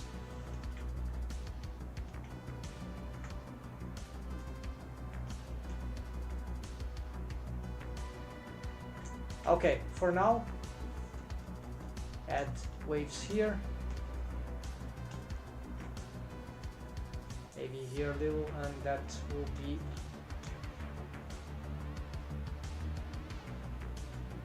it for now. So never forget this new option here, good for, excellent for solving this kind of things.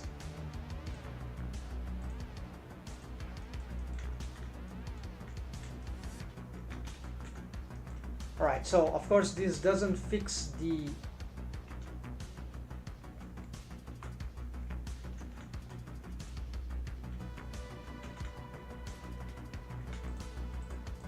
whole thing, right?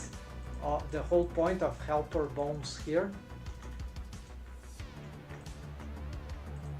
I have, of course, the control extra. Yeah, so here we can control the master shoulder. See, the wave paint is very wrong, and we probably would like to have this automated. With this control rig, though, I can get a right away solution, right? But no, I want some.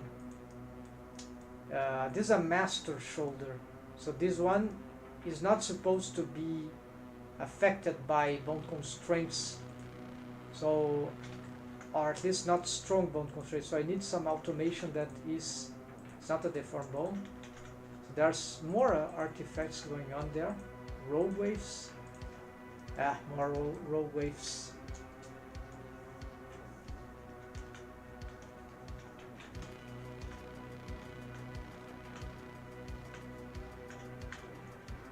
So what affected that mesh there? It is going wild.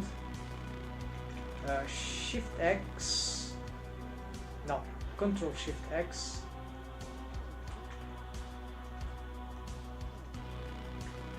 Alright, let's make a highlight here. That will be in quick one. Okay folks, so in Blender 4.2 at least there's new shortcuts for wave paint mode. So here you see this artifact that is happening, this pinching of the mesh. So I'm on wave paint mode. How do I find it? Because I don't find the rogue wave from the bones. Maybe it will be this one, but if you're not sure, just use the sample waves. Actually, Control Shift X on the vertex, and here you can assess. Okay, there's the shoulder, there is the upper arm, no waves here, there's the spine, and there is the spine.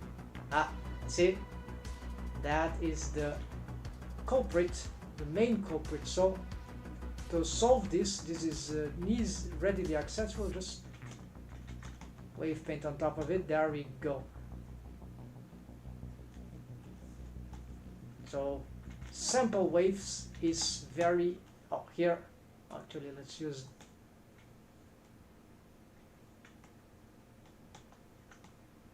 yeah, so I have a lot of rogue waves here. So anyways, this is the sample wave. I've created some new geometry here, so this is why this is happening. This happened.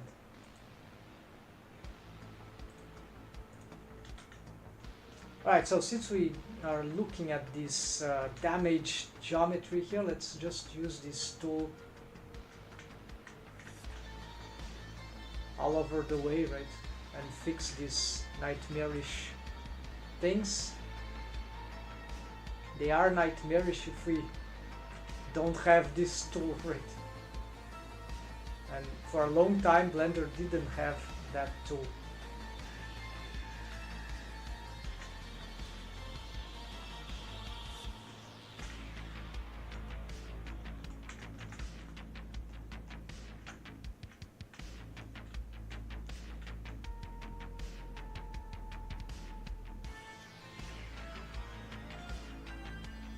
Here too we would like to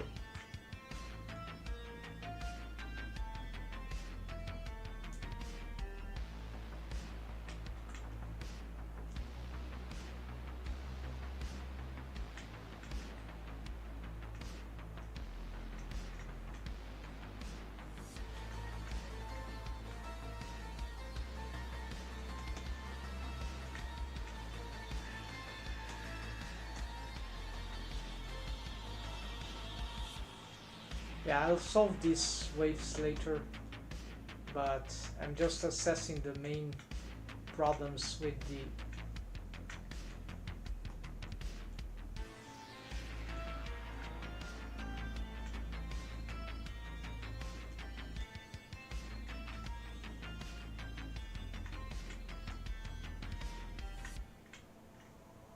bones that might be have these issues there, right?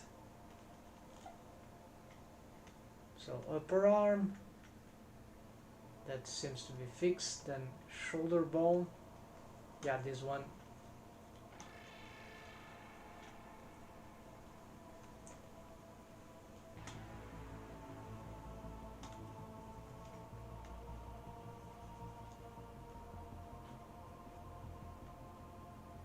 Looks like a mirrored artifact there.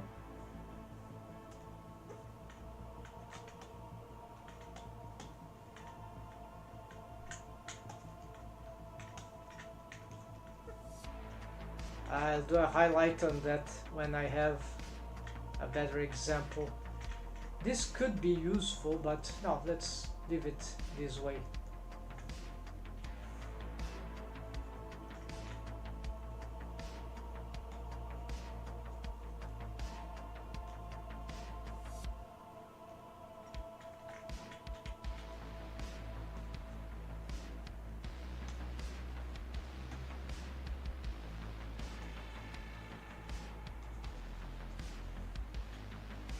Alright, so what would be the system that I was talking about? So basically,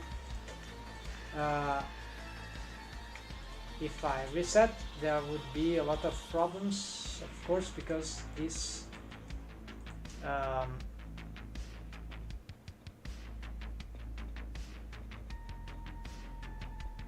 this is not sufficient, right? We would need some sort of slight automation here for this bone, right?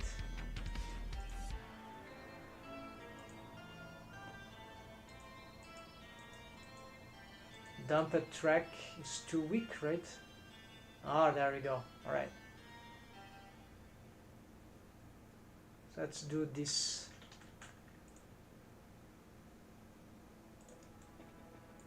Is that sufficient? This can create some problems, yeah, when moving the arm down. Yeah, so this is not that good. So this is dangerous. Yeah, so this is a complex joint. So we could have some sort of displacement of the joint so that it could automate in a more natural way. But here, yeah, for example, if it could, it has a copy transform, right? But it's followed the master shoulder, which I don't want to be moving. So it's like, one thing is the motion of the arm, and another thing is the motion of the shoulder. So sometimes we want, the animator would like to just move the arm and not the shoulder, but the lack of automation of the shoulder is a problem sometimes, right? So how to, it's like, it's an annoying problem.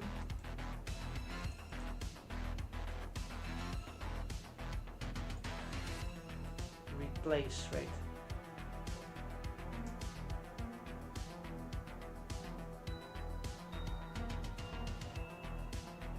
Alright, so I've got an idea.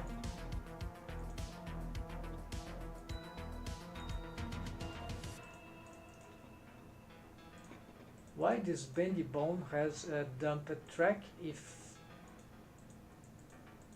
yeah, the dumped track was supposed to solve this, but it's not helping that much. Also because it's a bendy bone, it's already doing its job as a bendy bone. So let's turn this off temporarily.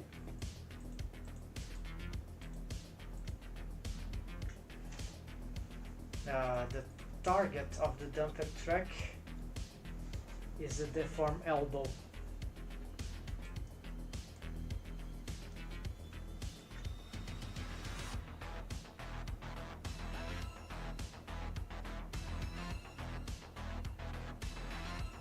So what riggers do is that technique of analysis of the positioning of some other bone.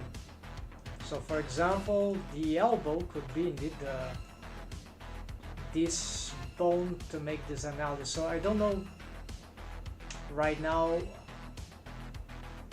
how to build that.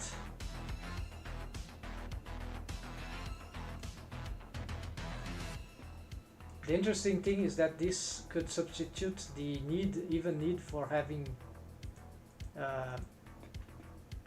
the system there for the armpit.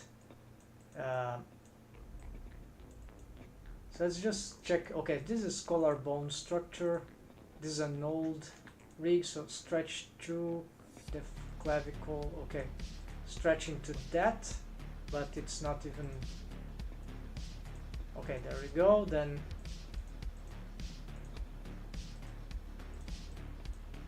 so if I turn this off, it does nothing.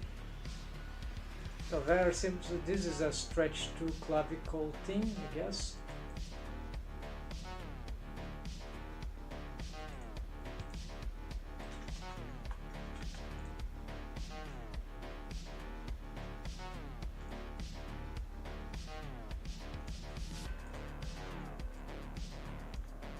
Oh yeah, the bone is not okay, so this is useless.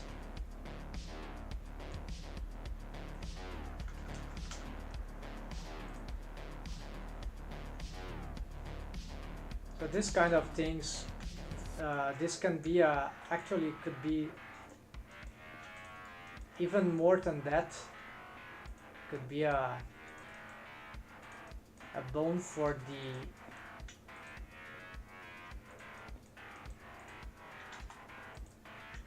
leverage of the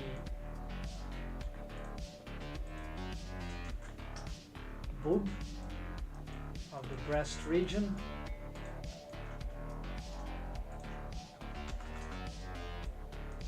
Of course, this length is probably wrong, right? So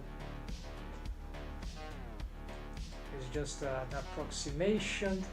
So maybe we should like to have more bones here. And the positioning here, it's not matching.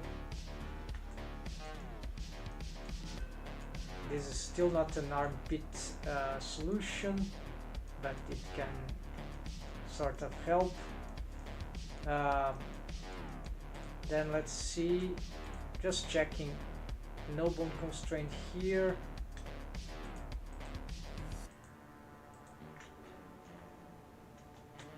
The relations here, this is this parent to the spine, this will be parent to the spine too, or control. Yeah, so this is my other master shoulder. Let's see the bone constraints. Copy location is just master shoulder.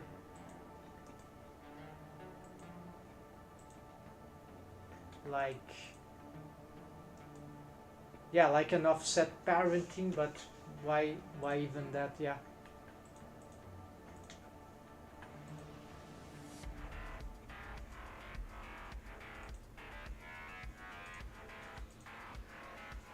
And this is a copy rotation, right? So, oh yes, because the parenting, I see the parenting will make this bone inherit everything, right? So this is why so you can reduce this influence, so that's why the splitting there. We can do this with just one, right? So I'm going to delete this bone. Lost the target. Gonna move this to the helper bones.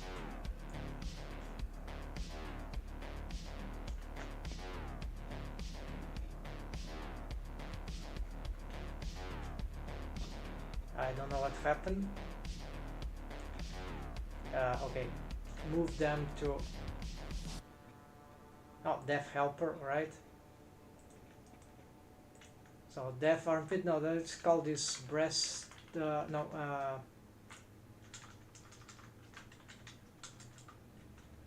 Breast leverage.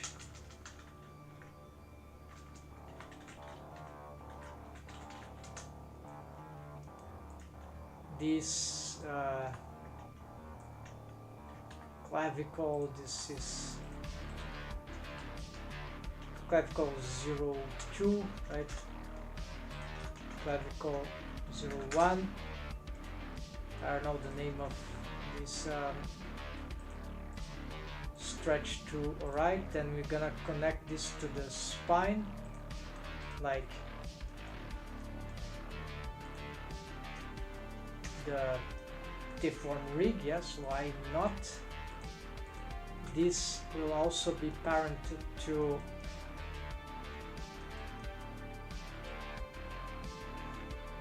so it could be parented connected, but no, I think this is not the case. So let's also parent it here. This we want it parented here, so I'll parent to this. This will be parented to this indeed, and this will be deaf physic boob left.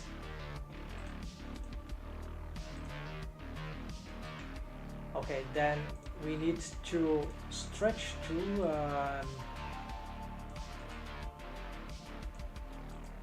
yeah, it could be to the deformed bone indeed. So let's look at the bone constraint here.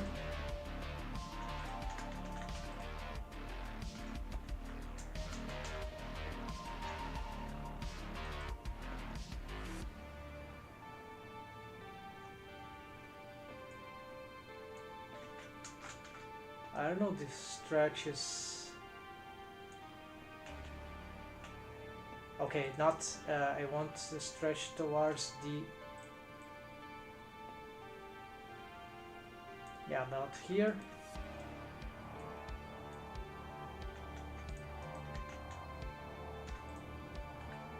Then this is the important one, because this will be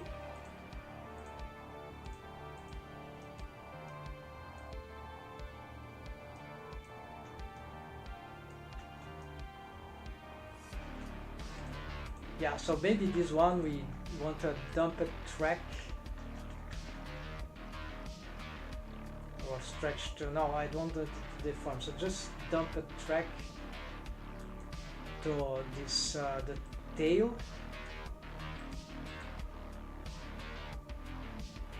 or to the middle, whatever. No, it will respond in some way, so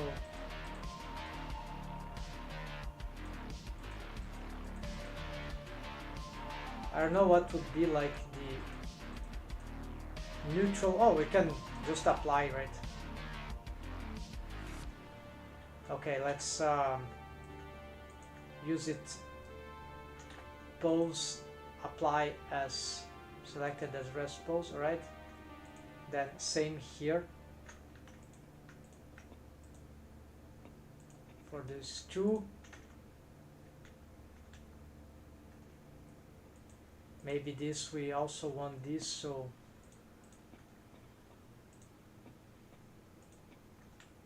oh yeah, I need to reset, right? So this was a wrong, so it's a mistake.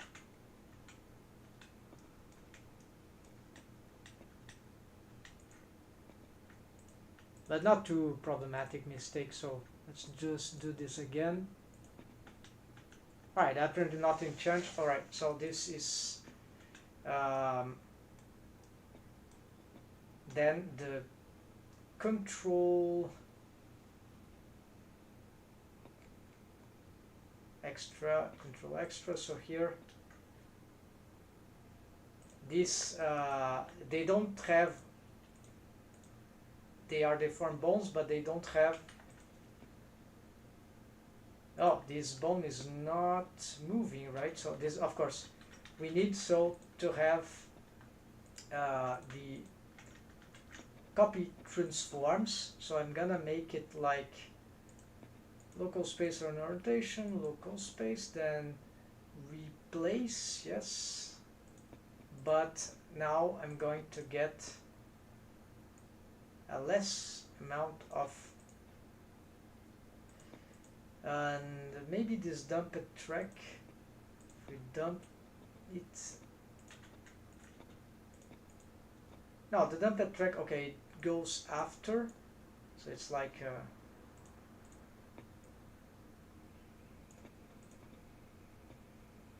yeah, so I don't want this to go that much, no, this one I mean, so it will maintain a certain distance, and here it will also point towards there. So I have this structure for the collarbone, and it seems to be working, the mechanism, I mean, right? And so, but we don't have deform rig as well for that, and we can do similar stuff. So the important thing that we, of course, the locations, the most important thing in this kind of setup, in my, I'm not super experienced with that, but what I understand so far, the most important thing is, because of the study of the artifacts, is to avoid extreme rotations. So even a 90 degrees rotation is sufficient to cause a lot of damage, even less than that, right? The 90 degrees rotation is too much for the deformed bone, so we need to be aware of that. So we need to always prevent if possible. Sometimes we cannot prevent, so we need to find another ways to dissolve the artifacts, counter the artifacts, right, with corrective methods. But is why fan bones and all those sort of things. Because the bone, maybe it rotates, right? But the mesh, you need to make it, or part of it, de-rotate in order to... Okay, so here I've sort of started implementing this other rig, so I think this is a good upgrade. This is not... So let's symmetrize this already. And although it's not working, at least we got those bones on the torso, right? Reorganized. Let's see if there's anything else here. Dorothy torso, the other... Oh, there is something here. So this is for the hips. You see there's a fan bone here. So, and here fanny bones, this loop of bones around the joint, right? So, and here it's leverage system. Why I don't have this stretch too? Eu estava estudando exatamente isso. Welcome, Kazin. Sorry, I haven't seen. Do you mean on the tutorial course you were following of CG Cookie? I didn't know if that's the case, that he has this kind of documentation, because I haven't done his course. Sounds interesting. Here let's just reactivate all this stretch to bone constraint. Yes, so now this system, so this is like just as bendy bones, as a cyclic bendy bone spline sequence, except that no segmentation here. These are not bendy bones, they are just... So this, I found out that it's more efficient on this. So I'm not gonna make this to work right now. Here, this one can be a deformed bone. Found out that this was useful. And these ones, they are control bones, tweak bones, right? For this, just as for... So leverage is all this automation for the type. And the major problem here is the... Oh, let's make...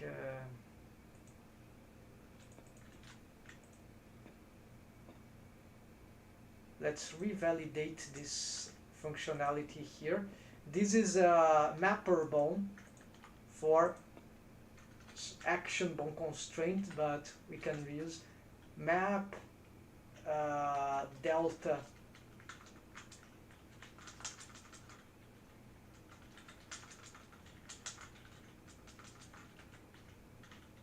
five. So this is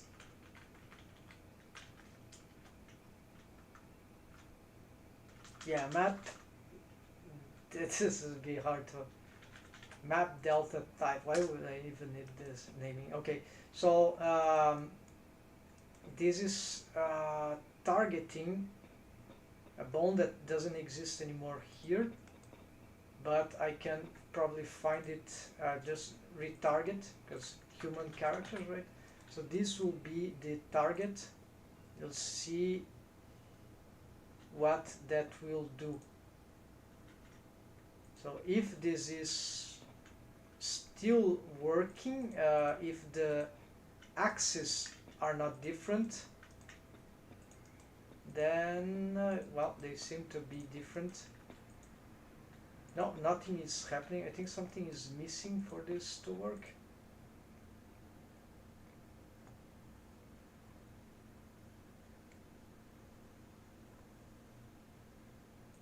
Well,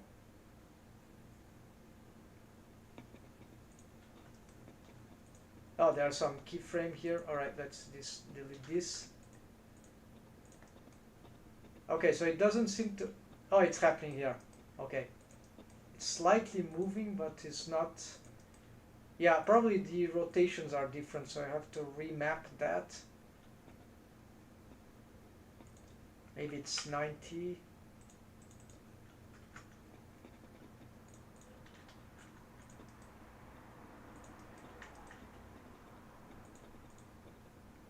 No, so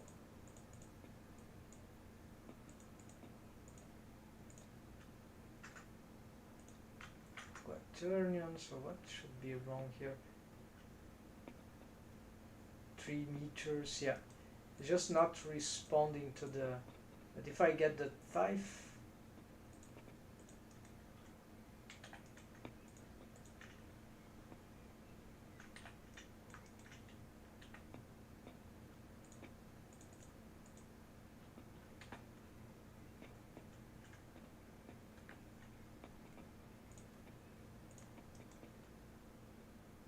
okay, so it's not responding automatically to the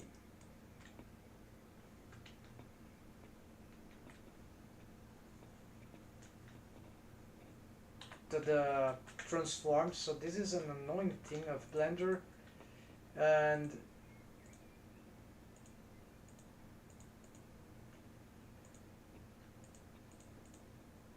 it's not responding directly. So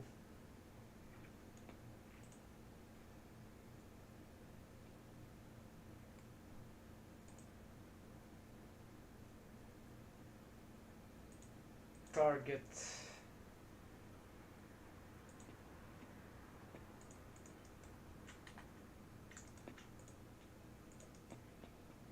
Oh, pose space seems to respond because its local space is not working. Of course, this is questionable, so I didn't know that. Maybe that is the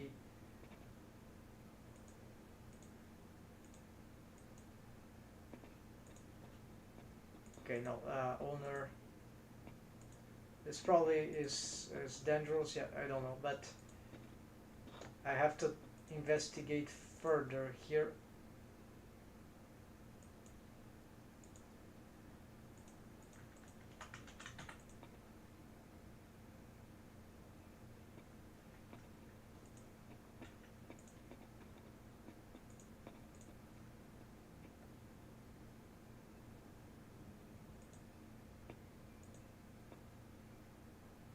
Oh, it's disabled.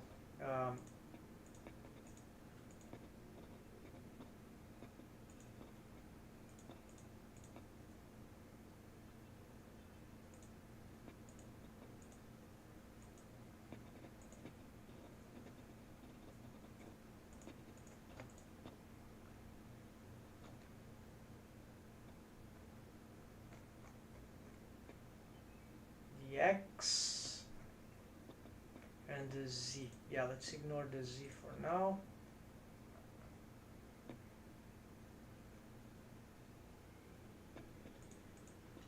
So yeah, that's it. If I move directly the bone, then it will respawn, right? So this is, but it doesn't respond indirectly. So this is the local space garbage. This is a terrible thing. So to solve this problem, it's like perhaps drivers can do this, or maybe there's a way to do this here that I'm not trying to find out. So okay, so no, this rotation doesn't work. Let's try.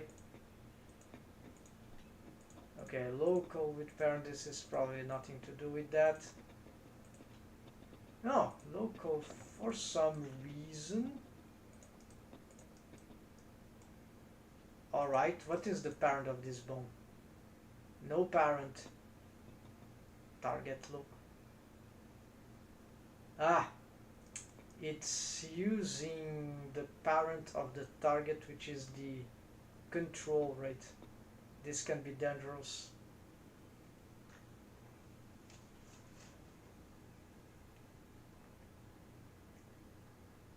Oh, that is it, folks. Oh, shit. Oh my god. I got it, now I understood the problem. The problem. This words highlight, folks.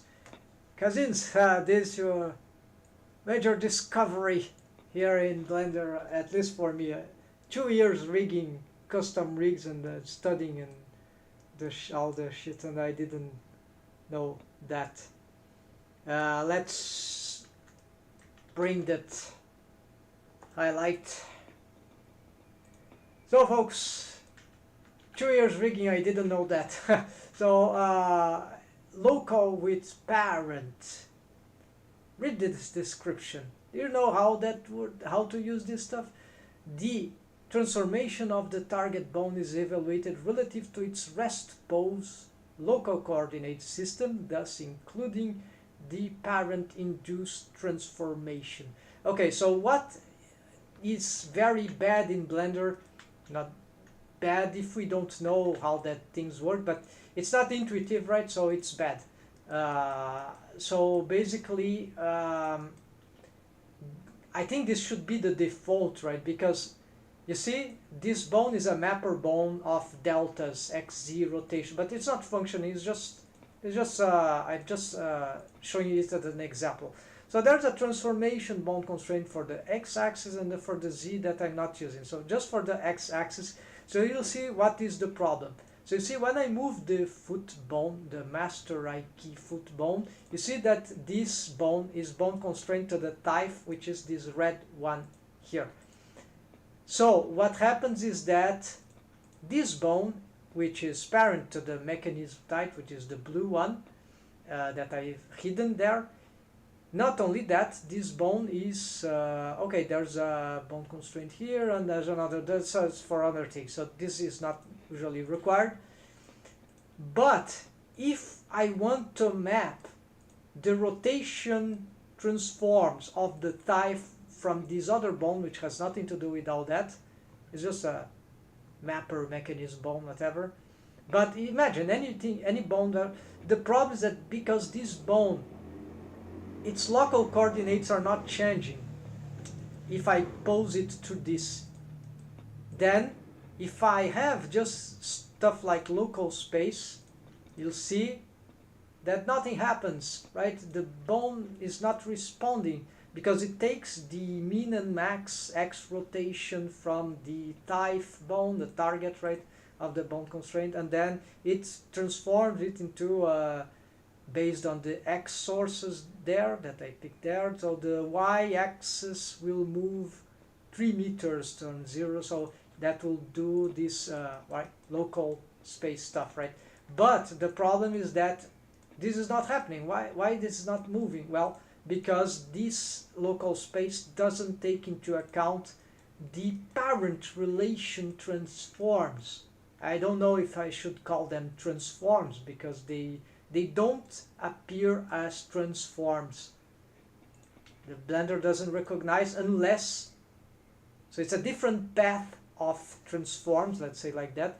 And here, if I change the target local with, however, if I posed manually, that works. But I don't want to pose this. I want to pose this. So no motion there. So instead, we get the target parent with local space, which the transformation of the target bone is evaluated relative to its rest pose local coordinate system. So the original state, thus including the parent induced transformation,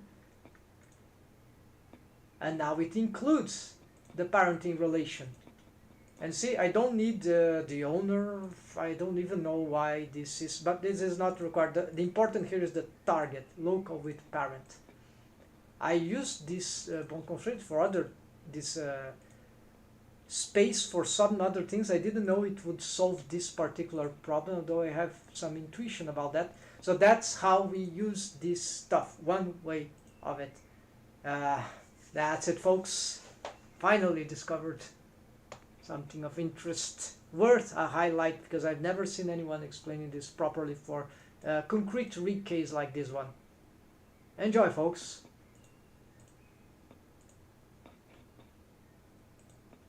Alright, so let's continue here. So this is the, yeah, actually let's get finished with that. So let's immediately fix this.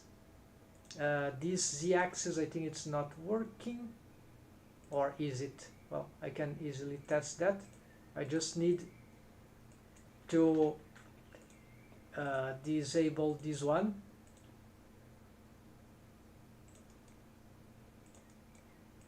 The bone, oh, it is moving there, so I think it's inverse, right? So this is supposed to do this. Okay, so it's just because the bone axis might be different. So here, let's just change this, maybe 0 to 90, yeah, something like that. So now when I do this, okay, doing the, okay, no, not that. Yeah, so I need to do the inverse. So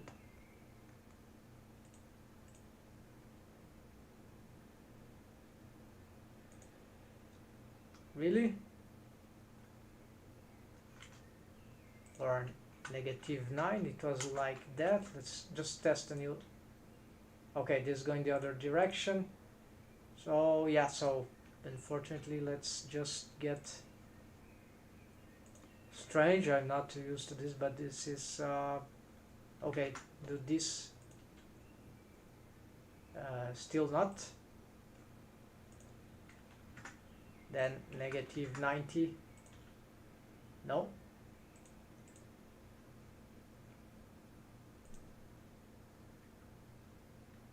alright, so I'm not sure here.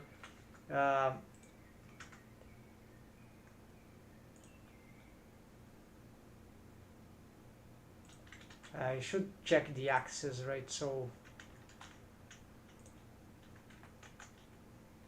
z pointing forward, right? The z-axis. So if the z-axis is pointing forward, that means that this is positive, I guess.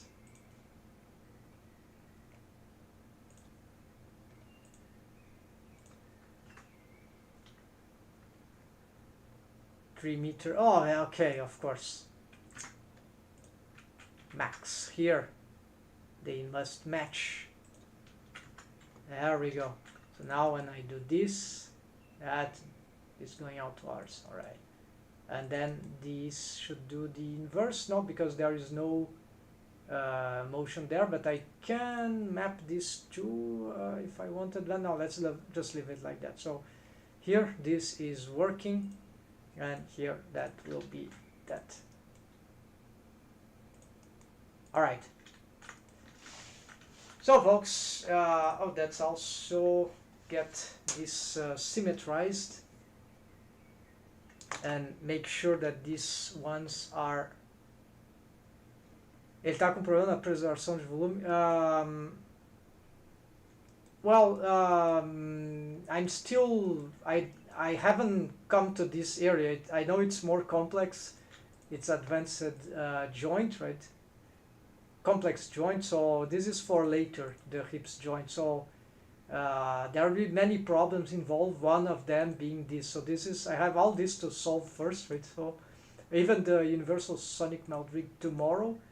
But we're growing here fast, I hope, and then cloth rigging, and this I'll be, yeah, maybe let's do this before cloth rigging, right before there, and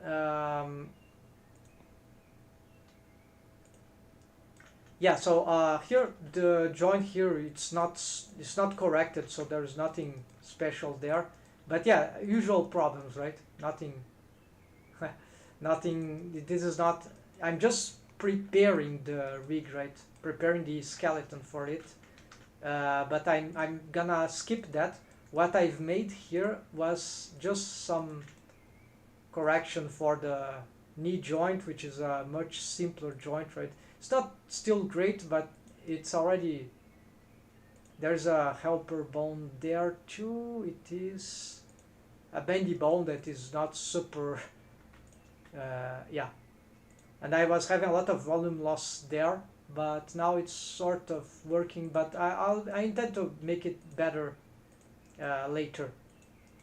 So here I'm not, I've made a lot of changes here, including in the mesh topology, right?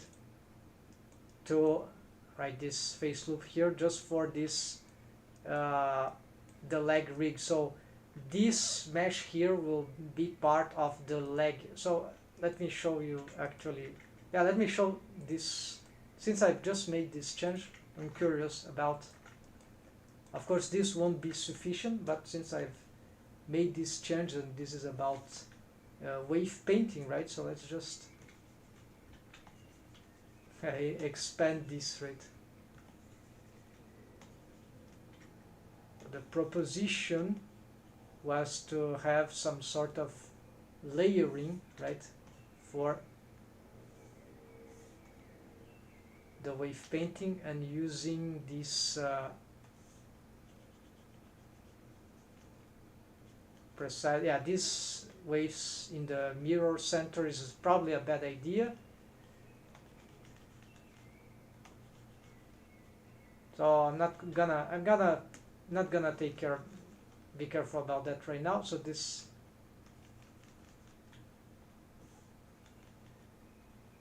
wave paint that. So I've never tried that before. Of course, I don't expect this to give any good results right now, but an interesting results at least. Se for o caso, no modificador da malha tem a opção de preservar volume, aí na malha não fica bugado. Oh yeah, so it's the, exactly. So I have a I have a long journey with that. Yeah, this is dual quaternion skinning. So it's a different skinning algorithm. We can even have multiple armature modifiers with target vertex groups, one with preserved volumes, one others without. This is very interesting for joints, but this would be totally experimental, and this dual quaternion skinning won't work outside of Blender on CG softwares which do not have the support for dual quaternion skinning method. You need, most CG softwares like Blender and game engines, they use the linear blend skinning method, and this turn off is the linear blend skinning. Yeah, you probably know that. So using dual quaternion skinning is better on the joints. Usually, yeah, it's more organic-like, so it's better. But there is a big drawback, and this is why I'm not using it. I have a plan, as you can read here, on a junkyard area. It's not junk, it's a good technique, but a good method, but it's not, it's very non-orthodox. Maybe some porn artists do that, or I don't know. Basically, there is the dual quaternion skinning method. I've already tested that. My early stream was about that, also neo-Vitruvianism, Vitruvian man, right? From Da Vinci, right? The Vitruvian man, homem Vitruvian. So that artistic, scientific drawing of the human figure, you know, the open arms and that. So we can pose the character instead of T pose, A pose, those junk pose, right? No, they are not junk. They have good meaning to do, but we can do something like an X pose. That is the pose that will be on rest position. And the problem with dual quaternion skinning is this one. If I have dual quaternion skinning turned on, it creates what I call a warping artifact. You see that? Ignore what's happening to the fingers there, but this is wave painting that is lacking. But you see, when the rotation of the deformed bone reaches 100 or 180 or negative 180 degrees, it warps the mesh entirely. And this is a warping artifact that so far I know is inevitable. And this is a major drawback for 3D animation, of course.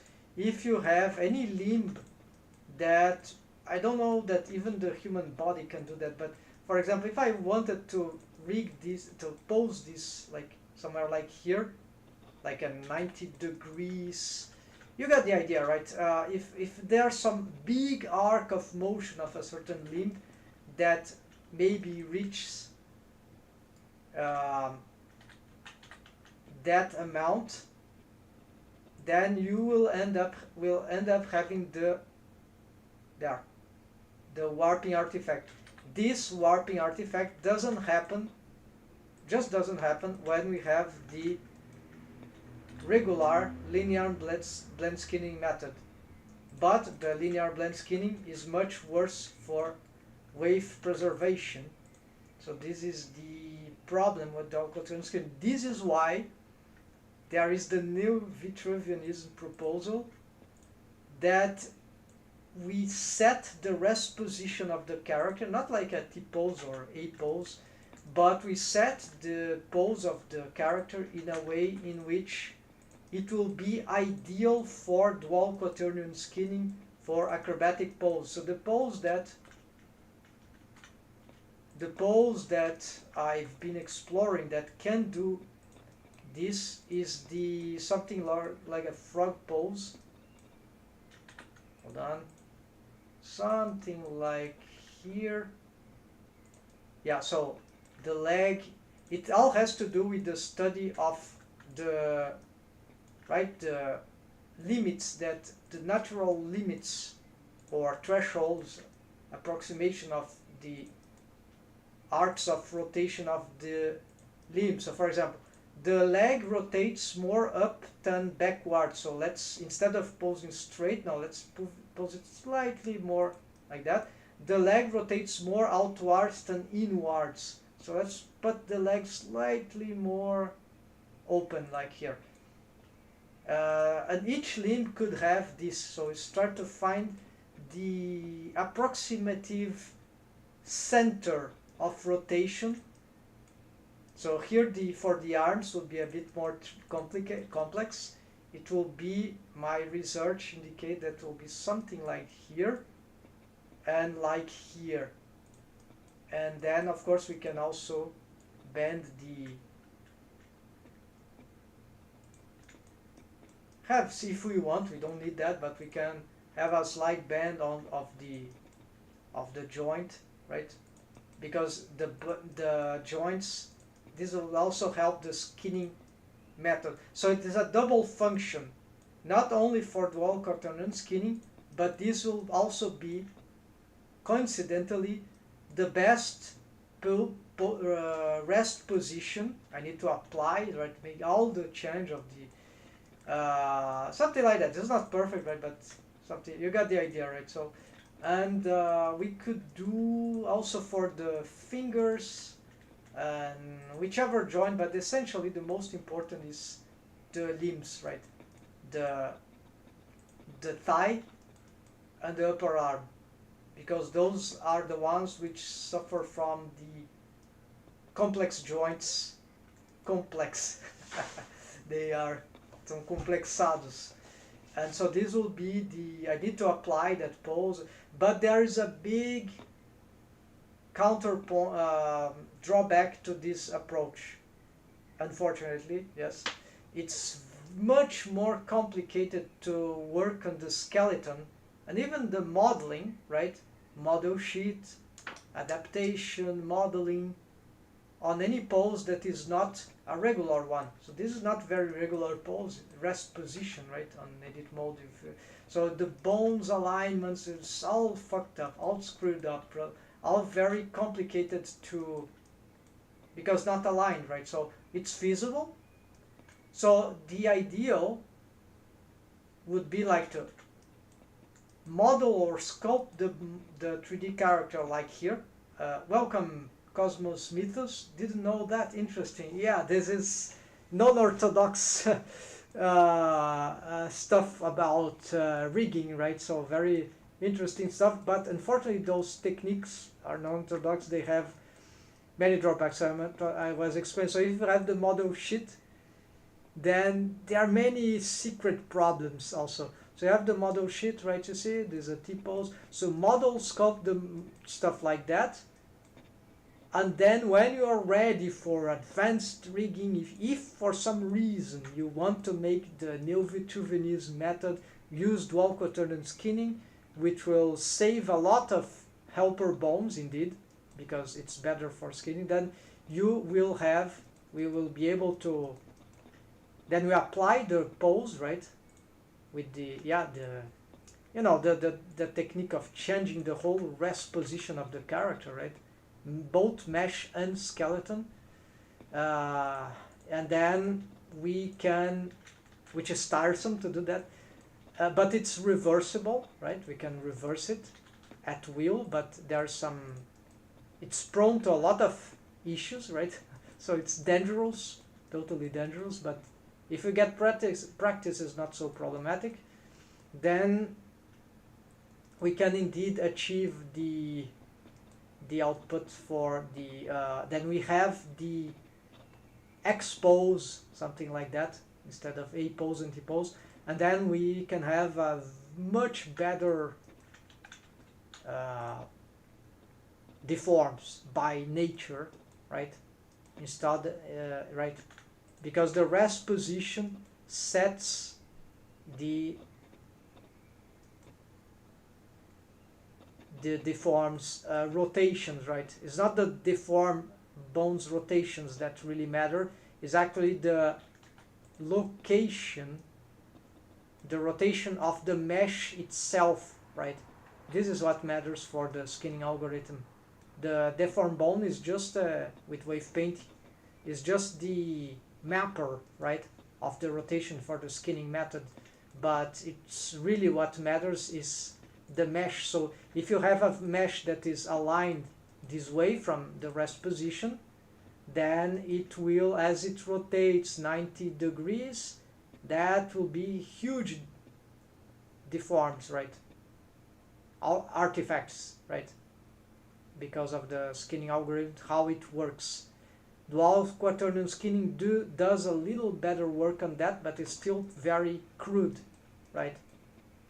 It just helps in preserving volume, but it creates some bulge artifact which is not exactly present in the, apply as rest pose. I'll try that Vitruvian pose technique. So there is, yes, so there is some, I have, if you're interested, I think I had some, I've made some live stream recent, some time, hold on, just find this out here. Where is this old live stream? This is old, so it's like, so I have this, and mainly these two I've explained. I was explaining this thing actually here and here. This but it's very long, so I was trying to make highlights of this, and now I have better solution. So this is just use as just if you want some extra reference. Here I was probably working on the experimental thing, so I was trying to show that this is true, that it caused different deforms and even better deforms depending on where we want to rig. So this is not a very it's didactic, but it's too long, and it doesn't have the final conclusion, right? This will be something that will require more tutorial to be addressed, right, folks? So here let's go back here and symmetrize this, right? Let's see, does this have any bone constraint? No, they are not automated, right?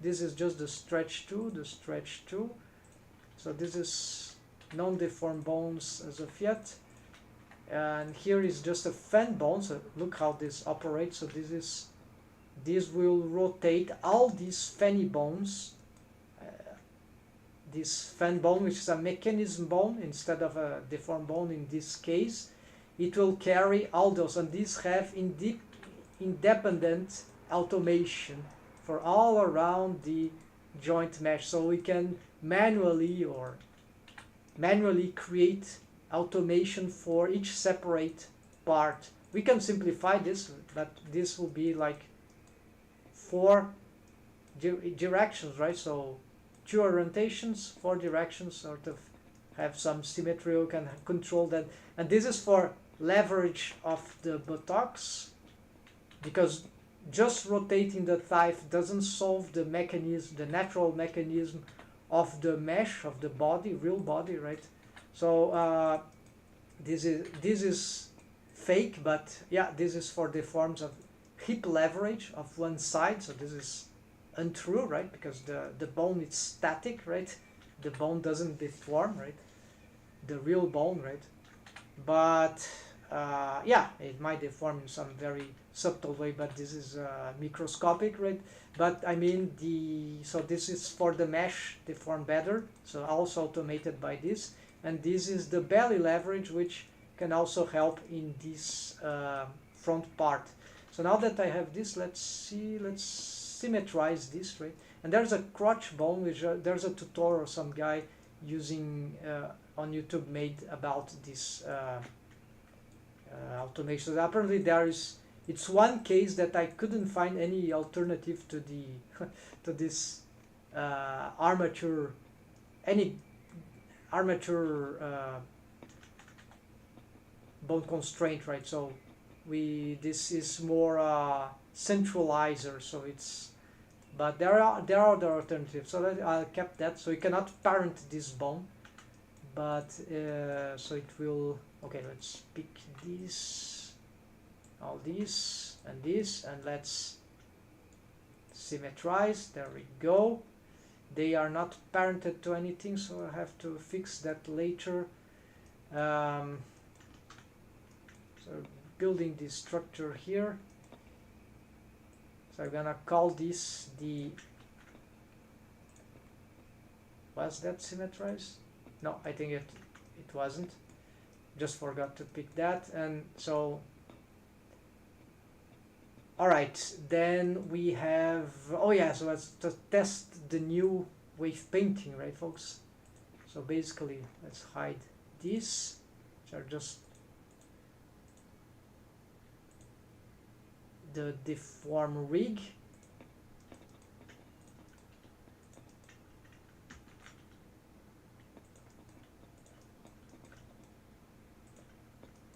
So yes, so now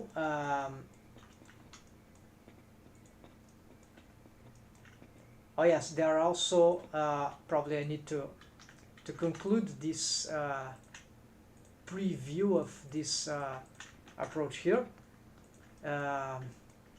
I'll have to readdress the waves of this, yeah, both this.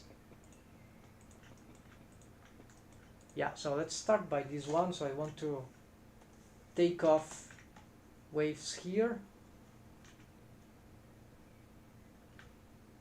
Yeah, also maybe we don't need these waves here. So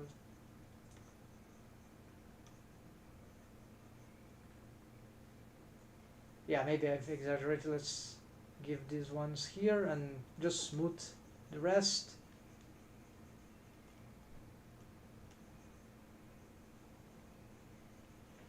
Yeah, I'll solve these things later.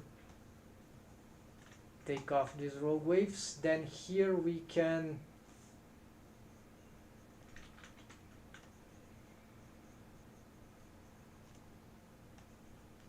let be this the threshold, whatever. Then this one, the base of the def spine 001.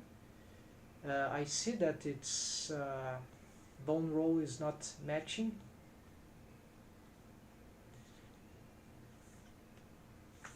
Let's copy this, Control V. No.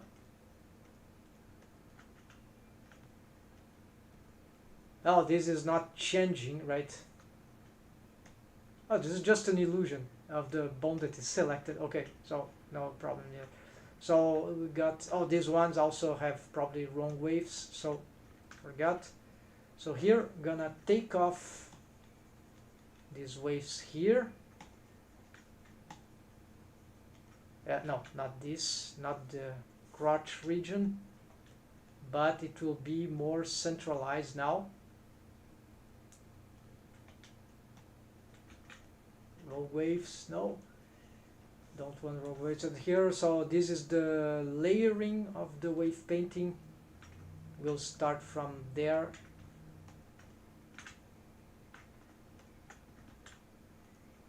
Let's yeah, but Cosmos Mythos, so about the expositioning, right? You can make the experiment, but you must be very careful, because the drawbacks for the regularity of the rigging regarding modeling, sculpting the character, retaking the geometry, retaking there are some strange behaviors also that are more obscure about how the skinning algorithm works in relation to the mesh on certain.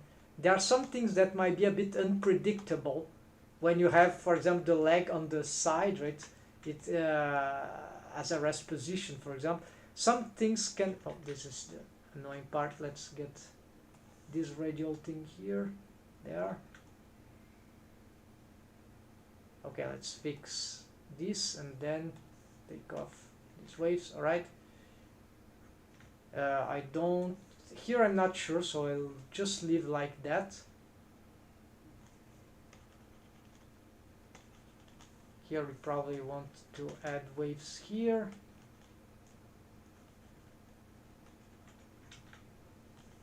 Here we see that got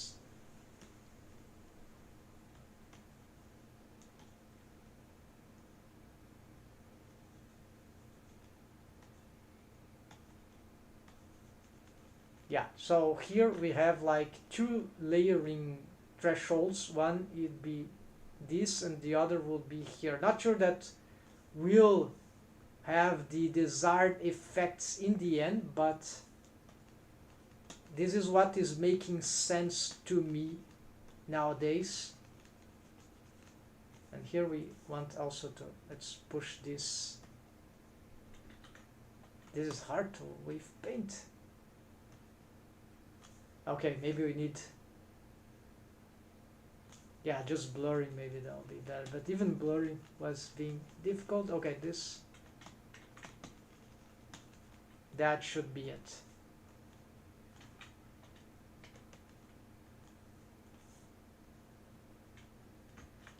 So, and there's still a last bone before I made, so this one, it sounds terrible.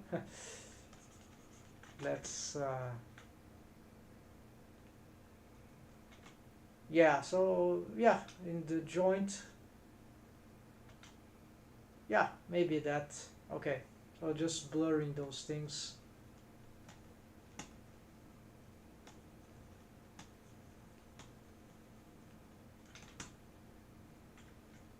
Rogue wave.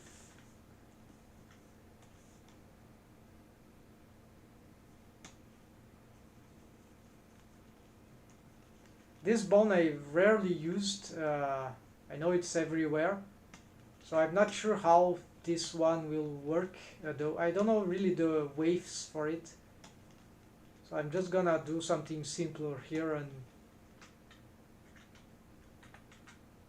expect that this will not interfere too much with what I'm doing. Then I'm gonna experiment more with that. It's not a buttocks bone, so this is just I made this one just to see. Yeah, maybe I can. Okay, my idea was to reduce the influence of this bone, so maybe expand, contract, yeah, contract and factor.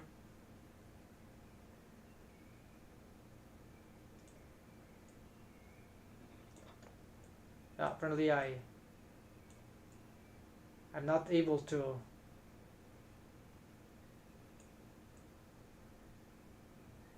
Oh yeah, you can't take off waves, but it's sort of not simple to use. So let's just leave like this. All right. So now let's see what happens. Doesn't. Okay, so it's still very bad, right? So let's see the dual quaternion skinning here, what it will do to this, right? So yeah, with a little more volume yeah, for the buttocks it seems to be good, at least on this. Yeah, it's very good for the volume preservation there, but then I will have the warping artifact, right? If this and actually the back bending, no, this is still a lot of work, but actually this is not strangely looking. Okay, this is very hard to solve actually. It might look, this is a nightmare. So many ways to solve this, but this might look good, but actually it's not. It's terrible. This is not volume. Yeah, it's not a feature of that, but this helps a lot, as we can see. But I'm not using the neo-Vitruvianism approach here. I'm calling that way, right? It's just in reference to the Vitruvian man from Leonardo da Vinci. So we can solve this by the helper bone or wave or. So there are other ways to compensate volume loss that are not so risky as, but they are difficult nonetheless, right? So maybe I fix these joints there, right? Oh, there's rogue waves here.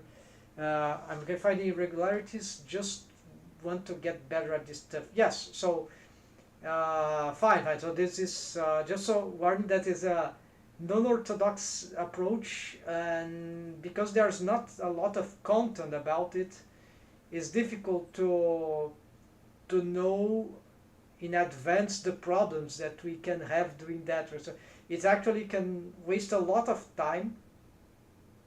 I've wasted a lot of time learning this stuff, right? But and still now I see potential, sorry, but it's also very hard to if you have to make reeditions on the mesh, which I do a lot, like retroactive change on the 3D rigged model, then it can become a nightmare.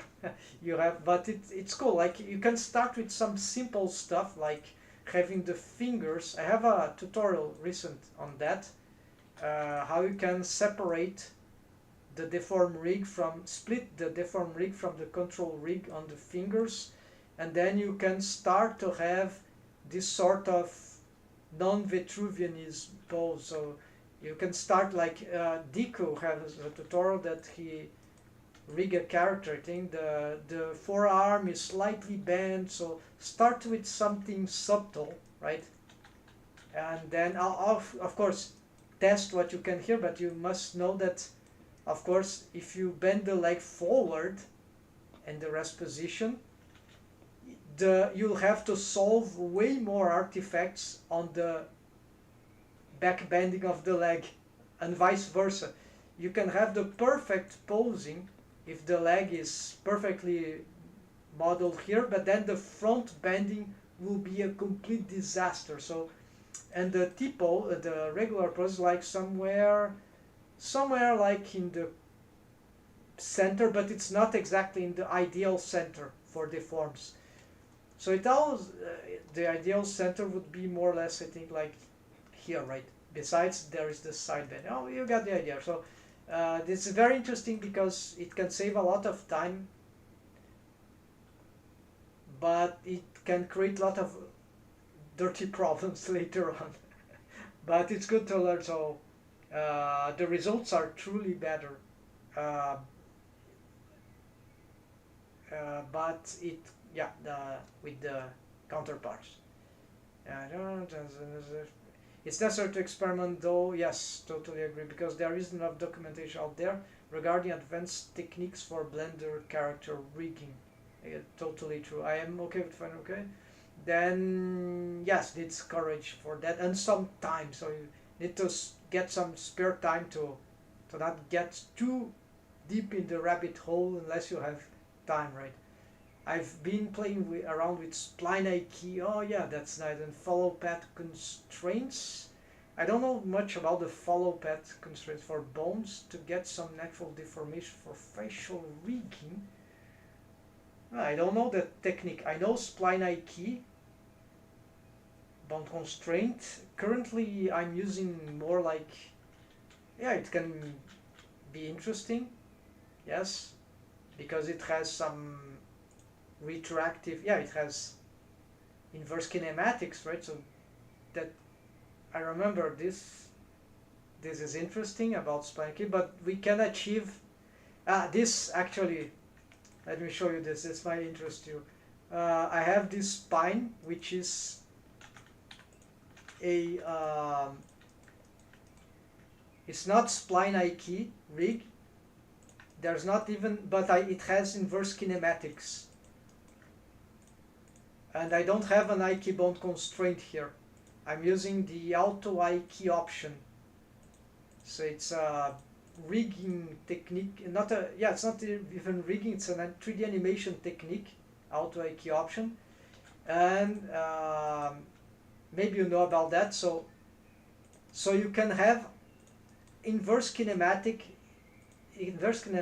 even on a bendy bone chain. Like this is a bendy bone chain with connected parenting. And this, it took me, yeah, I made a highlight recently of how I've rigged this super spine here called recently, maybe last week I think. It's 1 hour thing, but then you have inverse kinematics and not using IK bone constraint, and this is powerful even more because we have this auto IK length thing here, and I can control this in real time. So I can have a chain length of 1, of 2, of 3, of 4, and I can also pose F key if I want. So all that is top is F key, of course, and what all it is bottom is I key. And we can rotate, which is not auto I key, that is normal posing. But there is a big limitation to that, is that needs a connected parent chain. This is the case of this. But then I found a way to have this splitted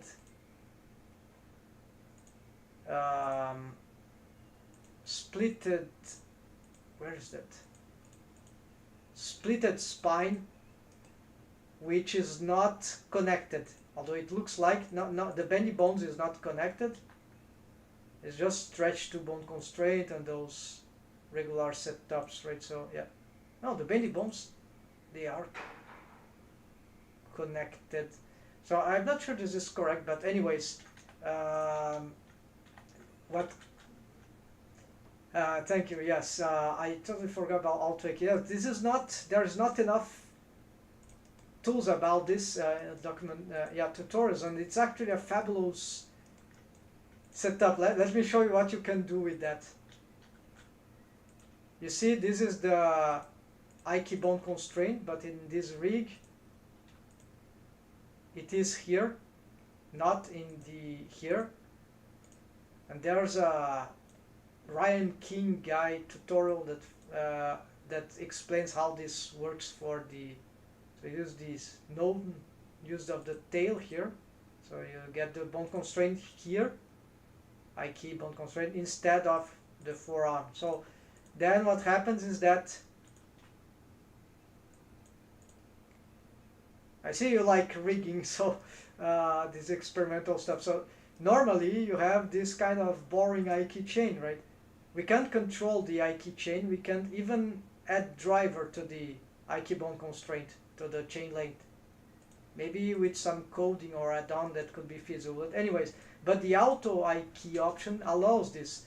But now that the bone the bond constraint is not here. This is, although it's called mechanism bond, they are still part of the control chain. So look what I can do here. If I double pick, these bonds act a bit awkwardly sometimes, because it's these two are still in the same,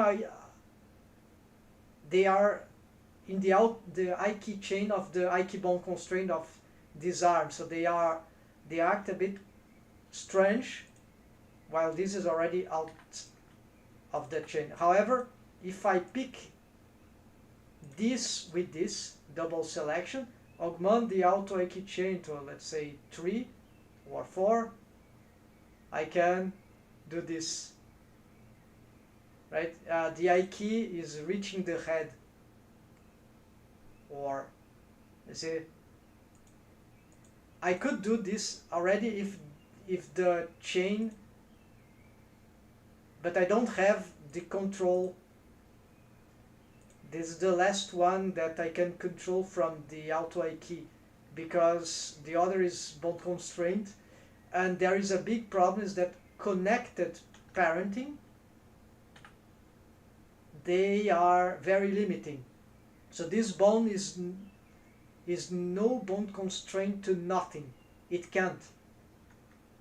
Well, it can have copy rotation stuff, but even that can affect them. So we cannot have bond constraints on this, so they are like sacred. They are untouchable. So this looks daunting, right? But then there are interactions that can be made.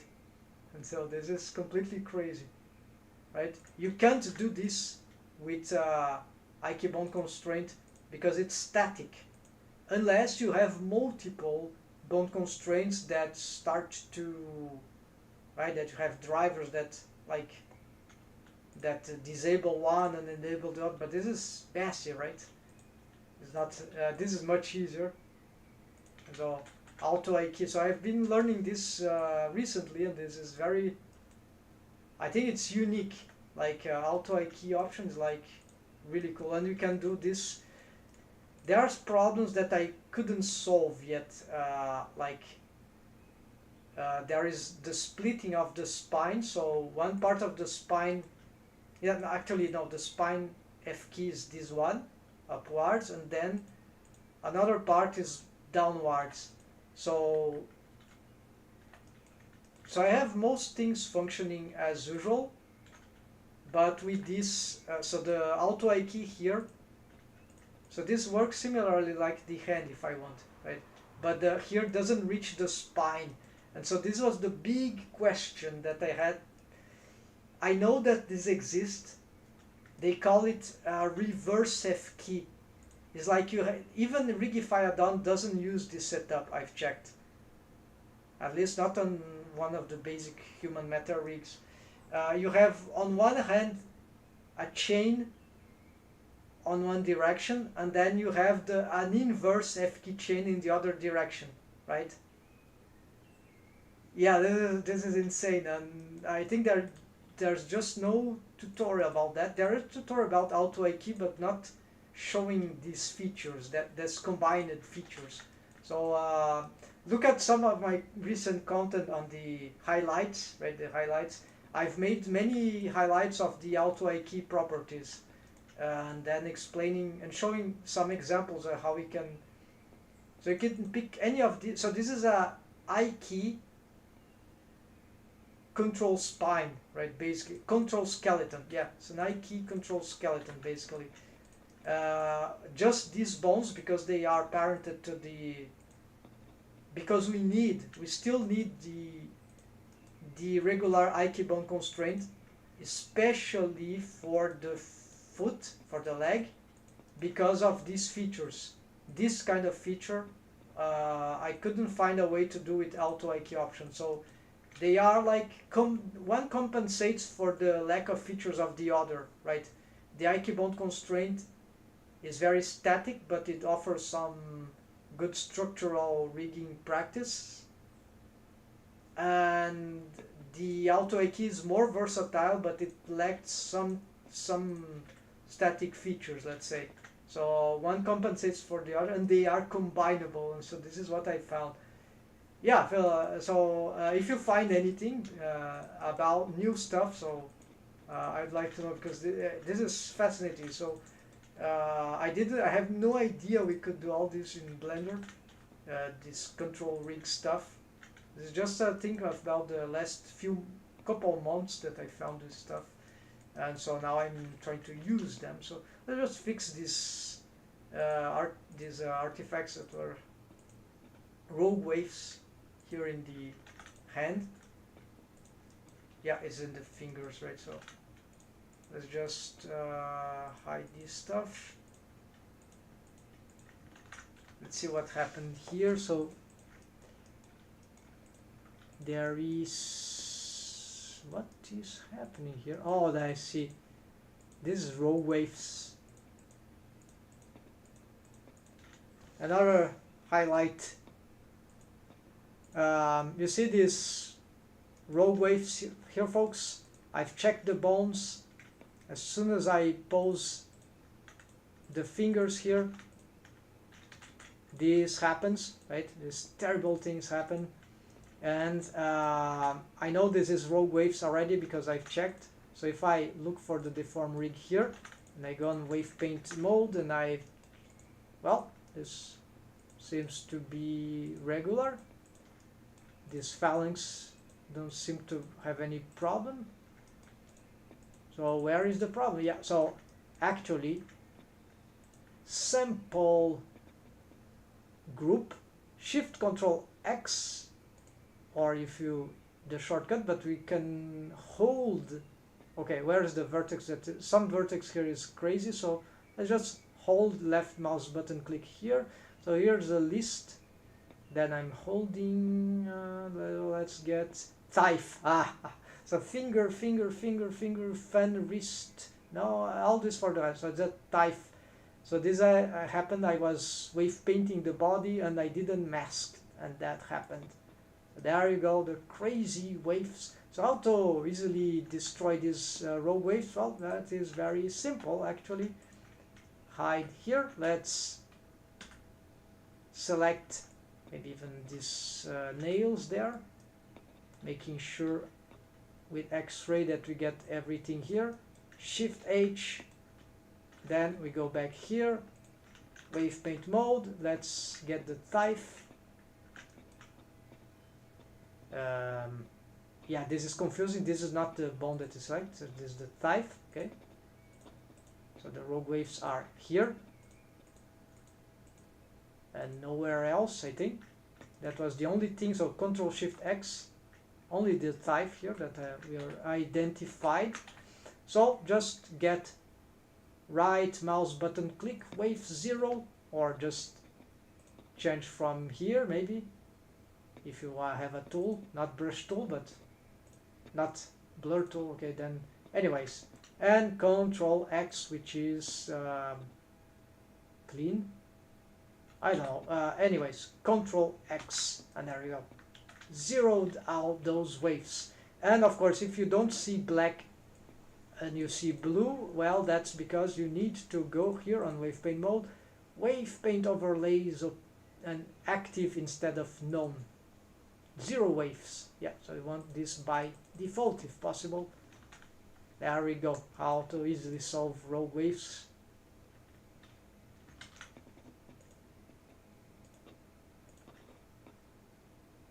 Alright folks, so this was just fortunately it was a simple case. I was thinking already that it was something that I've done to the fingers mesh or wave painting when I've rearranged the geometry there. So we got a lot of progress here, but nothing is totally ready to be. Yeah, the leg, we sort of were fixing those waves. So let's see if that is completed.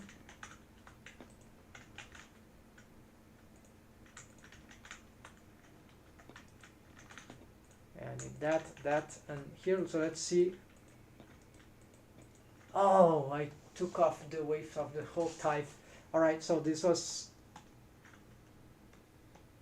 no rogue wave problem here. Actually, this is okay. Let's just actually this time let's get this. Let's get the worst thing is that I've saved. Okay, then let's expand the selection.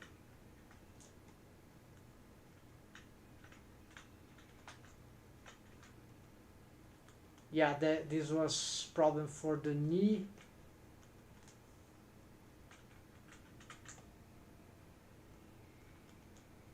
Now it can be. I need to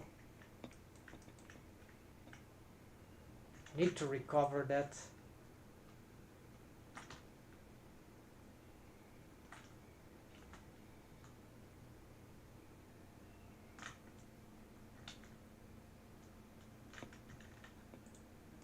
Now I've lost it. So maybe okay. Control Shift X.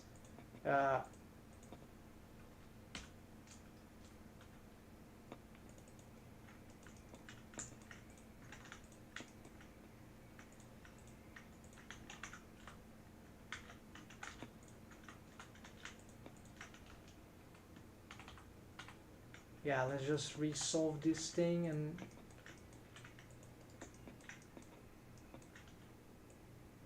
select these faces.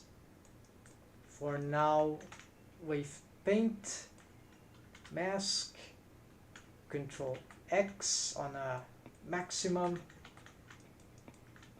and then here we can start just blurring, maximum blurring power.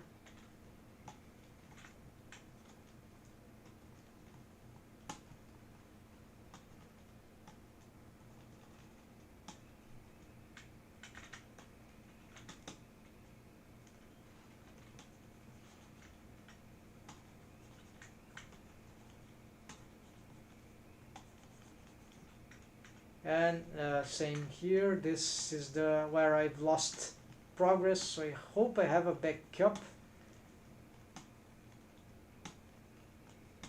And maybe the results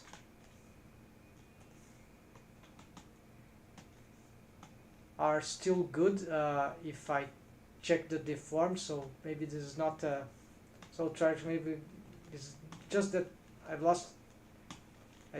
placed a lot of time into these corrections just to lose this, like, yeah, so indeed. So I made the backup, so not a backup, I made a new version. Yeah, so this is terrible.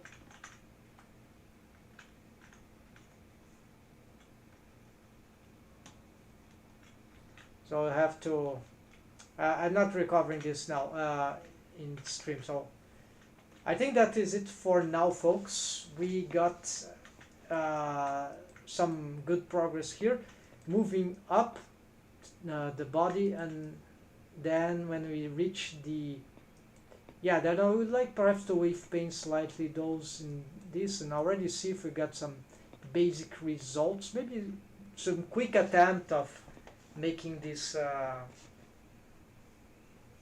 hip thigh joint rig. Yeah, make some like quick automation and say, oh, this is what for now, let's leave it like that. With the leverage, it makes it much easier, the leverage system. And then we fix the spine, the wave paint of the arm, some more stuff here. The hand will be a bit more time consuming, and then we reach finally the head, which is especially the muzzle that we need to input some more waves. And that's it, folks. So thanks for watching. So thanks for coming, cousins, and for checking Cosmos Mythos, and see you next time, folks. Feel free to be around, and I do this live stream every weekday, so tomorrow I should be here, and I'm trying to fix more fixed timing for doing those streams, right? More regularly. Thanks for watching, folks. Take care and happy blending. Good luck in the experimentations and learning and creating your own art in Blender, rigging characters and making characters and so on. See ya, folks. Enjoy.